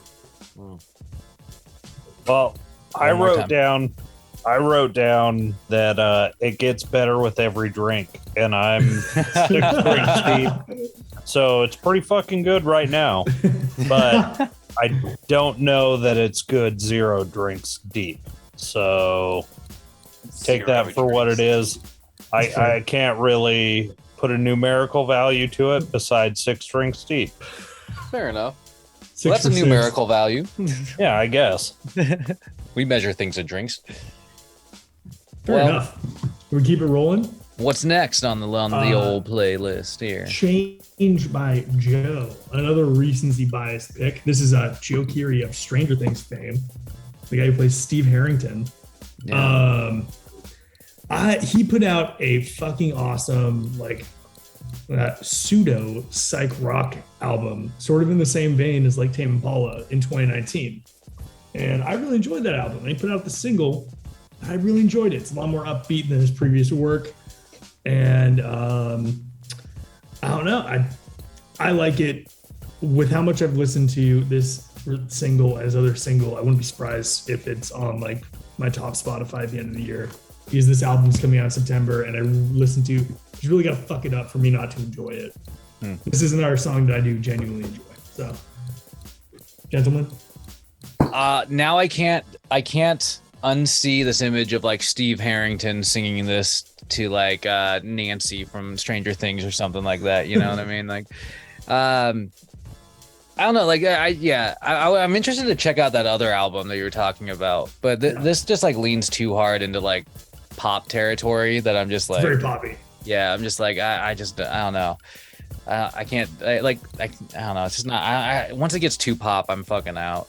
But like I said, I am interested in like that other album because like does it go under the same title? Is that just his? Yeah, his, that's his moniker. Okay. Well, the other thing I have a beef with is the name. Silent D on the Joe. Come on. Joe. Come on. Just say Joe. You're not fucking Django over here. You're not. Jesus. Okay, moving on. Let's see. Slimer says, Nick Flannery, what do you got to say? Slimer. I did not know it was the guy from the Stranger Things, and I still do not give a shit. Do you Stranger Things, Nick? I saw the I saw part of the first season, and it was pretty Shame on. You need to finish the rest of it. Matinee Edition commands. I see all of it on Reddit and TikTok and where all the fucking things on the. I feel like I've seen the whole show, so I don't really feel the need to watch the it. First and the last season. You know how many fucking times I've heard Master of Puppet this month? Oh my god! I mean, I will give you that, dude. Like, it got to 11 on the U.S. charts. Jesus, dude. Or that or Kate Bush. I'm like listening to. Kate Bush is still number one. Kate Bush popped up on like the fucking random Pandora station at work the other day for the first time, and I was like, my god, it's gone too far. Yeah, somebody played it at my work, and I was like, guys, fuck off with this. Anyways, so what? How do you feel about the back to Joe? Yeah, to Joe. It's Joe is not a genre, so remember that. This song was fine. This was some hipster bullshit, but the actual tones that I'm gonna super hyper fucking affricate that T, aren't I? Okay. The sounds that he chose, or whoever it was choosing sounds in this, did a pretty fucking good job, because every like individual sound I was hearing in this was awesome. Like, he took something that should have been real soft and bullshitty and just decided to go with like one of the most hardcore fucking synth, like whatever that sound was, a big blah sound. I liked it. Good, cool sound. Then a lot of the other sounds were very enjoyable. I liked the beat. I liked those super vintage drum machine drums that were in there. I really enjoy those. I'm a sucker for it. But it was super hipstery, man. Ugh. This song was fine. Look at me. What else do you expect? Hey, not cool anymore. You can't show me cool shit. Show me better stuff. Cool, not bet. Cool, better, not cool. That's funny. Ready? Oh man, well, I didn't know it was what's his face from the show. So good for him, make money, dude. But I wrote, why would someone release this? I'm gonna go total opposite of the good things that Nick said about it. Like, I don't like that synth. I think the whole thing's rather like discordant, and it's just a little too much. There's a little too much attack to everything. It doesn't really fit with the vibe, and maybe that's from listening to all these other songs that do have a softer kind of attack with that goes along with the soft vocals. Nick and I are in camp. Turn up the drive. Get that shit going. I mean, that's usually my camp, man. But and that's what I was thinking. Was like, most of these songs would be better if it had a little more like oomph, and this one does. And it has proven to me that I don't like any iteration of this type of music. He put it together fine. He, apparently the synth nerds approve. That's cool. I love synth, but I don't like this one. It's not for me. Fair enough. I gotta say, like, I do respect, like, the way you outlined that. I just respect how willing you are to just still give it the old college try anyway.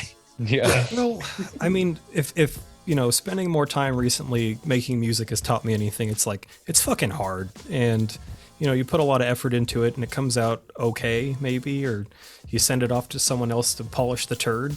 And it might still just be like, meh, whatever. And that's probably got a sting to hear people be like, yeah, your song is meh. But, call a spade, man. It's not for everybody. But just because you work hard doesn't mean it's good for everyone. There's one thing I've learned through this playlist is that Caleb McGrady, while incredibly critical, is a good man. Yeah. Fair. Thanks. Dusty, how about you, man? I didn't mind this. Honestly, thought this was Phoenix at first. This sounds just like a Phoenix song. Interesting. And I mean, Phoenix is okay. That one album was pretty grooving, but I respect this though. I mean, I thought it was a catchy tune. They could have done without. Again, and this is just a product of the time and the industry itself. Just the style of singing is it's very off-putting, and it's almost unavoidable at this point. Yeah, it's like, true. Oh, this is what we're gonna get, but at least I can respect the music part of it. So, which I enjoyed. I liked that fuzz to it. So, solid film. That was surprising. I didn't think Dusty was. I didn't think you're gonna groove on this one. But Jameson, what about you? I did not like it. I don't have a lot of things to say about this one besides I did not like it. Wait. It's pretty comical when Jameson reaches over for his notes. It's too goddamn poppy. Yeah, and I'll leave it at that. It's not good. Fuck this song. Is it gavel? It's gavel. Yeah. Shit. Oh right. man. All right. Well, And at this point, I felt like I need to give you guys a winner. Something that I feel like most people would enjoy. They were on the Reflections playlist. I felt like it all went relatively well by the end of last time I was on here. I need to throw a Future Island song on. And this is especially a deep cut. This song's off a compilation album that they didn't even release, but it's them. And you have to dig into like all of their shit on Spotify to find it. I think that this is a very fun Future Island song. The Moon is Blue. I haven't said the title. The Moon is Blue by Future Islands. It's very fun. It's sort of what I expect from the band, but it feels like it's a bit more minor than a lot of their other songs. It's a bit more somber in feel. It's a bit less, there's a happy-go-luckiness to their music usually that I find is not present in this one. yeah. I mean, I could definitely see that. Like, I don't know. I mean, yeah. I definitely like. I've been a convert to Future Islands, and I've definitely liked like quite a bit of stuff from them. It definitely has like a kind of, I like how you put it, Lucas, like a little bit more somber tone. Yeah. The dude's vocal work is always like surprising to me. Like, I actually dig the vocals on this one. But I don't know. It's like, how do I say it? This reminds me of like certain things that I like about like Spoon, for instance. Not the Spoon song I featured on my playlist, but other ones. But yeah, I definitely say that this is like a 1.5 thumbs to 2 thumbs for me. Yeah. 2 full thumbs, If you're in the mood, right 2 up there. thumbs. You definitely. Yeah, if the Take a mood Blue strikes, Chew- it's a if 2 you take a thumber. Blue Chew, 3 thumbs. Damn straight. Money. Dusty, what about you on the Future Islands? I would dig this band. It's nice to actually have a change of pace to the vocal stylings because it's completely different than everything else. So I think it made me enjoy this even more. So moody. Something just like deeper, I feel like it actually relaxed me more. It was kind of a nice break, and so I was like, oh, of course, it's some Future Islands, solid tune. So, Oh yeah. nothing bad to say about him. There we go. McGrady? I remember the name of this band, but I can't really remember their other stuff. This is okay. I feel a little differently about it now that I'm listening to it than when I initially did, because what I wrote was "Shut up, Neil Diamond," and it does kind of give me a little bit of like, some Neil Diamond, maybe even a little bit of David Bowie sort of vibe. But what I think it really reminds me of is the guy from What We Do in the Shadows, Matt Berry. Oh shit. Yeah. Jackie Daytona. I'm trying to remember what his character's name. Regular yeah. bartender. But it just reminds me of like something he would sing. Like, I was just waiting for the guy to go New York City. So I like that part. It's just it's a mellow, bluesy-ish sort of ballad. It's fine. As soon as I started imagining Matt Berry singing it, I started liking it a lot more. Fair enough. Dude, that's funny. We've been watching, like, going hard on What We Do in the Shadows again lately. That's such a fucking funny analogy. Nick, what about you though? How about you? This one was pretty good. I don't have really anything negative to say about it. Like, the vocals aren't my favorite kind of vocals, but they were such a welcome break from what you've given us previous to this. Sweet reprieve. It was a nice reprieve. That said, this is like some like R&B blues, like real bluesy style, like just I like that. with some other modern like electronic music's modern instruments production style applied to it. I thought it was actually pretty smooth to listen to. I could see this being like a theme to a future James Bond film. Ooh, that's some praise right there. But overall, it's pretty cool. I mean, I don't think I've really had terribly negative feelings about Future Islands in the past, just not enough to check them out further. But if this is a deep cut, then I probably still won't. It's I don't know. I don't dislike them, but it's just not something I'm going to pick out. They're too cool. Fair. It's J-Mo. too cool for me. I'm not cool enough to be a fan. Hey, Well, you are. you are cool enough, Nick. Anyways, With that headband. Yeah, Gotta gas up your homies. I do enjoy Future Islands. I featured Future Islands as one of my reflections pick when we did that playlist. Like I like him quite a bit, and I think your pick, Lucas, as Peach from Future that was Islands, the first song I featured when I was on for the first time. was seriously still one of my favorite songs we've had on any of the playlists. And so I think this is probably three. For not this playlist. Yeah, right. This is like 3 or 4 deep from Future Islands, and I think this is probably the weakest song we featured so far. But that's not. It sounds like a dig. I don't know if it really is. Still It's good. It's like a B when surrounded by A minuses and A's. Exactly. Yeah. So, and I mean, if I got straight B's in school, I'd be fucking happy as hell. So, I think Future Island should be happy as well. And Dusty, what about you? Did we get your thoughts? Oh yeah. We did. Yeah, Oh we my did. God. We did. Oh my God. Everybody's like, we went around the whole circle. Almost as if I did it on purpose. I brought you guys back down to earth with the next song. The Cafe Classic, Still Woozy. Jared, I know we've heard Still Woozy. We actually had a friend, I had a friend and coworker that lived with Still Woozy. The guys from Portland. They were college roommates. The guy's completely self-produced. He does everything out of a garage in Portland. And I had a feeling you guys would fucking hate it. So I put next to Future Island to accentuate that. That's fair. Yeah, I definitely fucking hate it. Yeah. Like, that's a good word for it. That's a I good thought you phrase for froze there for a second. it. Yeah. Internet's down. Like, That's no, life, man. that's life. just by Still Woozy.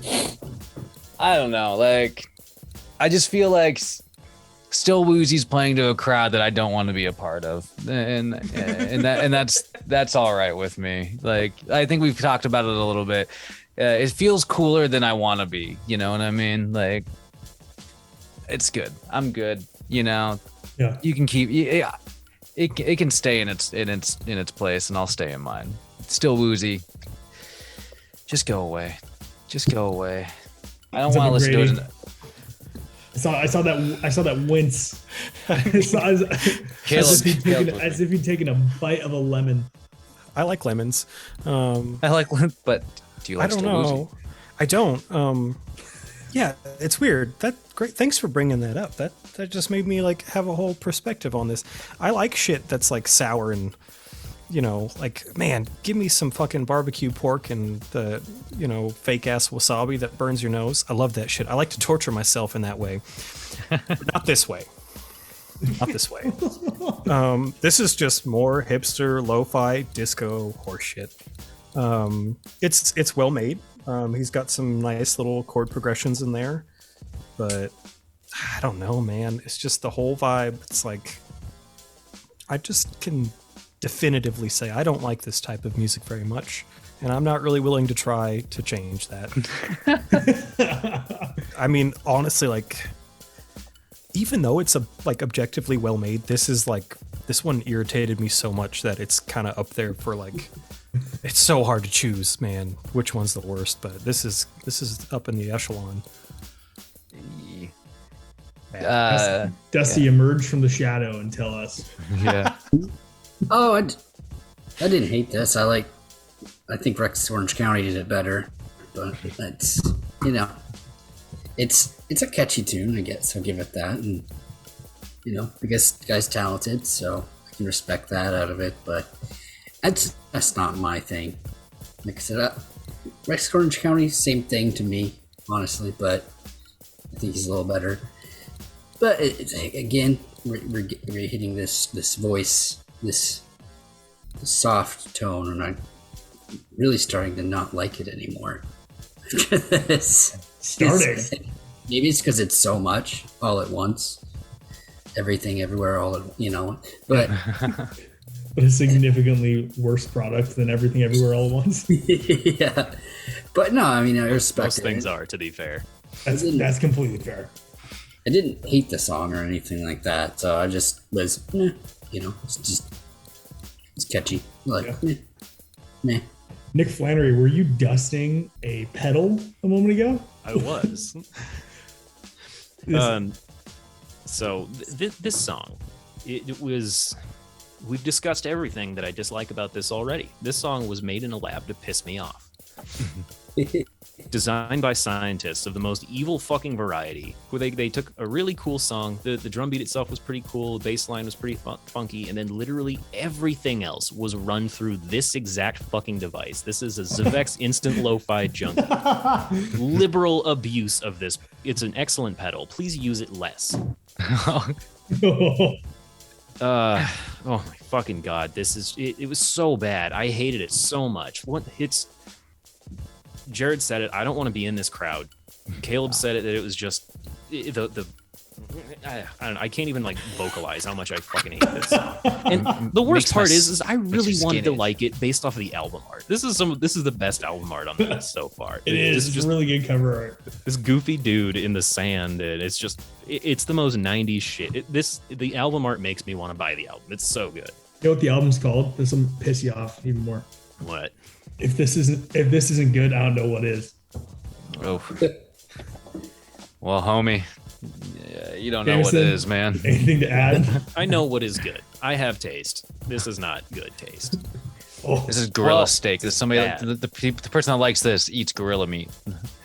I guess I eat gorilla meat then. I gotta say, like a week ago or maybe 2 weeks ago, my Spotify algorithm, mind you, I share my Spotify with my wife, so I get a lot of things fed to me that aren't really my choice. But they fed me the song, what the fuck is it called? Window? Yeah. Window by Still Woozy. I fucking love that song for some goddamn reason. And I don't mind this. I'm not going to say that it ended up on my liked list, but I wouldn't change it when it came up. So not like a 100% winner, but like a moose knuckle winner. Okay. Oh yeah. It's a winner for somebody. Yeah. There you go. Except for myself. I actually like the song. Shall we bring it home? End the misery. Take him out back. Yeah, give him the old yeller. Monday, which I was sort of hoping we'd record this on a Monday so I can make a joke, because this entire fucking playlist was a stealth bad playlist. It's Monday to any of the hot dogs who are listening, because I don't fucking know. So it's definitely a Monday, bro. It's a Monday. It's a Monday somewhere, sometime when somebody's listening to this. This Monday by Metronomy, and this is actually, I really like this EP. It is it's an EP where Metronomy produced for a bunch of smaller artists, and there's some pretty good people on it. I really like the Metronomy. They're very like indie pop type. They're a bunch of incredible musicians. I think that they did a fucking killer job producing this song. So I'm intrigued on your guys' thoughts. Let's round it out. Nick, what are your thoughts? This song, I think I would have liked it if it had different chord progressions. It was honestly like pretty interesting to listen to. But I don't know if maybe I'm just fucking autistic or something. This like causes me physical discomfort to listen to these chords in this order, and I can't explain otherwise. That I don't like it. Is it a gavel for you? No, it's not a gavel. I can't call it a bad song. I just don't like it. Fair enough. Well, Dusty, what about you? It was okay. I mean, in respect to the flow of, one of the rappers was, it was not a big rap person or anything like that, but sometimes when you get that good flow on like a hip hop song, you don't really necessarily care what they're saying. It just kind of hit the right point for you. Mm-hmm. It was just a little repetitive with the running chorus, I feel like, or the hook or whatever, through the whole thing. But I didn't hate it or anything like that. So maybe a little too much fuzz, for that. But I agree with that. Otherwise, it's a solid tune. So fair. Jameson, what about you? So I wrote down it's too goddamn fuzzy, and the Gorillas could have wrote this just as well. If you're going to feature a Metronomy song, you put the Bay on one of your first iterations of this playlist. But I love that song too much to put it on such a shit show. That song is a fucking banger, and that song's been on my liked list for a long fucking time, and I was disappointed to not see it on here. But this is not as good as that song. When I made the choice to give you guys music that I knew were against your tastes, I gave that one the axe. I gave that one the axe because it's too good of a song. Too good to be here. I know. McGrady? I also found the melody to be kind of upsetting. It's kind of jarring. And yeah, again, like everybody said, like I don't like that fuzzy effect on the vocal. I don't know, the whole thing was a bit repetitive and discordant. And in my notes, I wrote below my assessment, thank the gods that's over. In reference to the song or the playlist? No, the whole playlist. Oh, that song was fine, I guess. Yeah, I agree with Jameson. Gorillas do it better. And some of the choices are not for me. Man, but this was a somewhat positive end to something that was so painful. It's kind of like, I don't know, if you just spent an hour walking across razor blades and then you get to just go step on some lemon juice. It's not razor blades, but it still fucking sucks. That's gnarly. Yeah, I mean, I've definitely heard better Metronomy tracks, and I also agree with that assessment. I mean, I think, Gorillas, this would be kind of fits in with a little bit of their style of music, and I don't think the production on this is as good as something I would expect. And yeah, I mean, I don't know. I don't think that the vocals flow well with it. I personally just don't think it's that solid. And it's kind of, it was kind of disappointing because I was Metronomy, I've learned to sort of have an open mind towards, you know what I mean? Yeah. This is specifically one of the Metronomy projects where they try and be different. Yeah. Well, they should not. They should just stick in their wheelhouse. Stop that. Don't branch out, Metronomy. Why? Because it's this. It's Brian Nasty. Very, very nasty. Speaking of nasty, shall we do tops and bottoms? We gotta. Nasty tops and bottoms. That being said, does anybody have theirs set aside that they want to start off with? I made notes. I can go. Go for it, my friend. Demo. Bottom of the list, I'm going to have to go with Nico's Red Truck. That song sucked. I really didn't like it, and it kind of set the tone for the rest of the playlist. I'm sorry, but top of the list, I'm kind of torn between Midnight Sun by whatever the fuck that guy's name is, and what was the other one? I can't see the other one, so we're gonna go with that one. That was the winner. Winner by default. Yeah. Well, I would say for myself, My top track overall is probably that Lil Silva "Bad Bad Not Good," to the floor. I did really jam on that. But unfortunately, the track right after that, Joe with Change, was just that. It was just like such a high for me, and then just such a shit low. Like I thought you were gonna say That's Life, Still Woozy. I mean, like.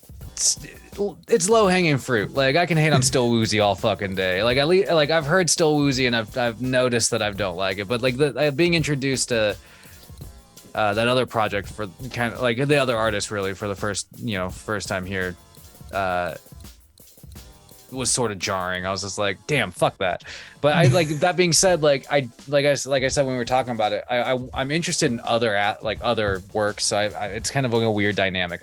Like this has completely turned me off of the song Change, but it's like also kind of turned me on to like maybe exploring that first album that you mentioned. Fair enough. But who else? Caleb, you got yours? Yeah, McGrady's ready. I got ready. I'm ready. It's hard, man. Like, how do you choose the best piece of shit to eat? Like, it's still shit. But honestly, like the song "The Moon Is Blue" by Future Islands, that wasn't that bad. Like, it was so different than everything else, and like, it's good for what it is. Matt Berry's a good singer, so I'll choose that as my top.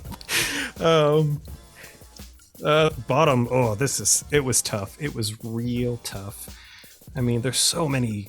Like basically the whole front side of my note cards is the bottom, but the one that really stands out, I'm gonna hop on Nico's Red Truck with Jameson. Oh, god damn, man! Like it's just like that kind of like breathy, mopey, sad boy pop singing, and it's just boring and repetitive and painful. You really teed us off with that. I'm listening to Meshuggah now. I feel better. There you go. Good choice. I'll say my favorite was that Midnight Sun, solid by Nice. Go. Yulia for Tanya. Whatever it is. Negative points for not being able to spell that or pronounce any of that, but that's neither here nor there. But it's solid. I think the build up had been slightly shorter to get to the climax. And it would have been, I think, a much even better song. You didn't have to soak too long to get that climax. Correct. Didn't even need a Bluetooth to do that. So they edged you for too long. Yeah. Oh, balls hurt. Man, the worst. It's gotta be that deaf or hypersensitive guy. Tinian son. I didn't. Oh god. Or the song preceding it, or after it, but that one probably was the worst of that nucleus of shit. But again, if you trying to piss us off, then that was all. Also, it makes for entertainment. Podcast. This would be a good one, fellas. Agree on everything. Fuck that. Flannery. All right, so let's go right to the top. But this is a top with reservations because those vocals almost ruined this one for me too. But Tennyson goes up there. Like Caleb said, if you're gonna pick a piece of shit to eat, pick the one with jungle breaks and an acid lead in it. That's not what I said. But it was close enough. I was paraphrasing. But oh man, way down at the bottom, way down at the very, very bottom is "Good Times" by Jungle. Oh, really? Wow. Yeah. Oh, wow. That one just really pissed me off, man. Like, don't tell me to be in a good mood. And don't do it in the most annoying fucking way known to humankind. That was just absolutely awful. I hated it. And so much of this entire playlist was pretty terrible. I mean, Jesus Christ, to Still Woozy. Come on. Oh god. But most of this at least still had like redeeming qualities, even though I'm never gonna listen to most of it again. Fantastic. So I'll give my quick top bottom. To the Floor is my favorite song in the playlist. The Bad Bad Not Good song. And the worst because I actually don't like it is Time, You and I. Oh, So that's the one that. Yeah, you don't like that song anyway, huh? I don't like that. I don't actually like that song. I put it on to sow chaos. You did it. That was a I good don't one. like it either. Mission accomplished, man. Fellas, I want to tell you a while back. I don't know if Jared remembers this. We recorded in person. We did a matinee edition, and we were talking about the soul crushing defeat that was the last one. And I told him I'm gonna make a worse playlist. I told him I'm gonna punish these motherfuckers. Well, And I told him if this one is not panned enough, I'm going to make something even worse. But I feel like this is enough. Please. I was So- just gonna say, It's not, like, please. fool me once, shame on you. Fool me twice, also shame on you. Just make a better fucking playlist. So because number one was fucking good. Number one playlist was real solid. 2 and 3, I don't know. Now this is the plan. This is the plan. Let's see if the first one was a fluke. I'm actually gonna put some effort next time in like the next 4 months, whenever I'm on next. I'm gonna try and make something somewhat good. Obviously, somewhat. I'm not gonna make a broad statement and say something that I'm gonna please everybody here, because just in my taste, those vocals are gonna be in there. Like my under further review bingo card would have been full if Dusty said techno shit at some point. Hair. But I'll give it a shot. But I was curious if Jared remembered that I threw it out there. This is maybe like a couple months ago. No, I do recall you saying that, and I would say mission accomplished. Really, yeah, I agree with that. I think you've hit like a certain. You kind of have like over the last over the few podcasts here, you've sort of honed in on certain things that each of us dislike. I think know what I mean. Oh yeah, I listen to the pods. I get what's going on. I gotta say, I am always really interested to hear what you're gonna put on these things. And so every time I've been disappointed, just about. But I'm still it's always gonna be something I've never heard before, and I do appreciate that at least. And I do respect. I agree with you, Nick. I do also, even if I know it's gonna be somewhat against taste, I will always respect your guys' takes, because usually there's an educated reason why you don't like this. Nothing pisses me off more than people being like, I just don't like it. I don't know. I had a It few of just those. sucks. I'm sorry, I had a few of those tonight, but No, it's fair within reason. Every once in a while you just can't put your finger on it. But I do thoroughly appreciate Nick breaking down parts of a song he likes and then dying inside halfway through.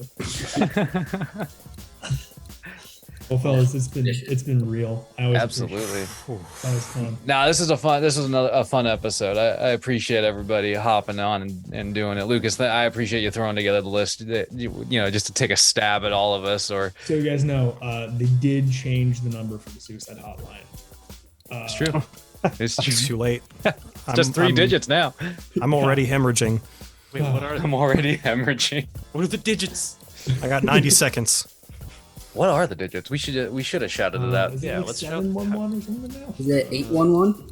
I think so. I think that's it. Man, if we have to provide a suicide hotline number during our podcast, we're doing something. yeah, wrong. we need to make a better podcast. We need to start sending out I need to make a free better Blue playlist. Chews. It's 988. Exactly. Nick got it. The number is 988. If you are feeling as though you need help, please call that number instead of taking any other drastic actions. Don't worry, folks. This playlist is going to be deleted before the episode release. Exactly. No matter how bad the music is, guys, just keep going. Just Here's keep better going. Just music. keep going. If you got to go through hell, just keep Here's the going. real question. I want to ask everybody except for Caleb McGrady this, and maybe Nick. Better than Devin Houston The fuck is that? or whatever, fucking Devin Townsend, whatever the fuck. Devin Townsend, yeah. Yeah.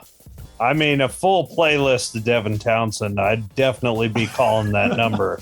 So this is better than that. Like to hear it. Yeah, I would definitely say. Everything is right in the world. We can't get through one goddamn podcast without throwing my I needed favorite to. musician under the bus. Bingo. Ah, throw my this point. All right. All right, Give a call to fellas. call to action. You know what to do. Jared can Just say keep it in. something disgusting about corn dogs, and then we Hey. can- It's true, man. If you're a hot dog, Lucas, you know it by now. You should just say fucking it. terrible, man. You should just say it. Okay, Dip fine. yourself in some batter. Batter that Fry up. yourself into turn to a corn dog. Yeah, dip yourself into Batter some of it that up. old hard batter. Broke that thing. It's I This is how recommend, corn dogs are made. I recommend the pepper grinder technique. Look it up. Oh. Oh god. All right. No, hang on. What do you got? Don't look it up now. Oh, okay. Certainly bad not good. In all seriousness, go online, like follow Old Heart Radio at on Instagram. Also follow Mold Brain Radio if you haven't yet. Proud subsidiary of Old Heart Radio. Fuck And, those guys. I'm coming for you. Yeah, dude. Anyways. Bunch of fucking cunts. But and make sure you hit up the Spotify. You can like all the fucking podcasts you want on there. Follow us on YouTube. Link up on iTunes, wherever you got. Yeah, it's just growing. If you want to be a part of it, submit a fucking playlist to our Instagram DMs, and we'll consider you in the queue Do it. if you Why not? dare. But here, we're all waiting for those corn dogs to keep coming back. We'll munch you down every time you're here. I appreciate just everybody listening. I appreciate you guys showing up, doing the pods. I appreciate the council assembling just to talk shit when we need to. Ooh. It's good. It's good stuff. And we should make a playlist, a collaborative playlist soon, based on like all the music that we think the Mold Brain Radio likes, and then just shit all over it. Oh, I can help with that. Keep that in mind.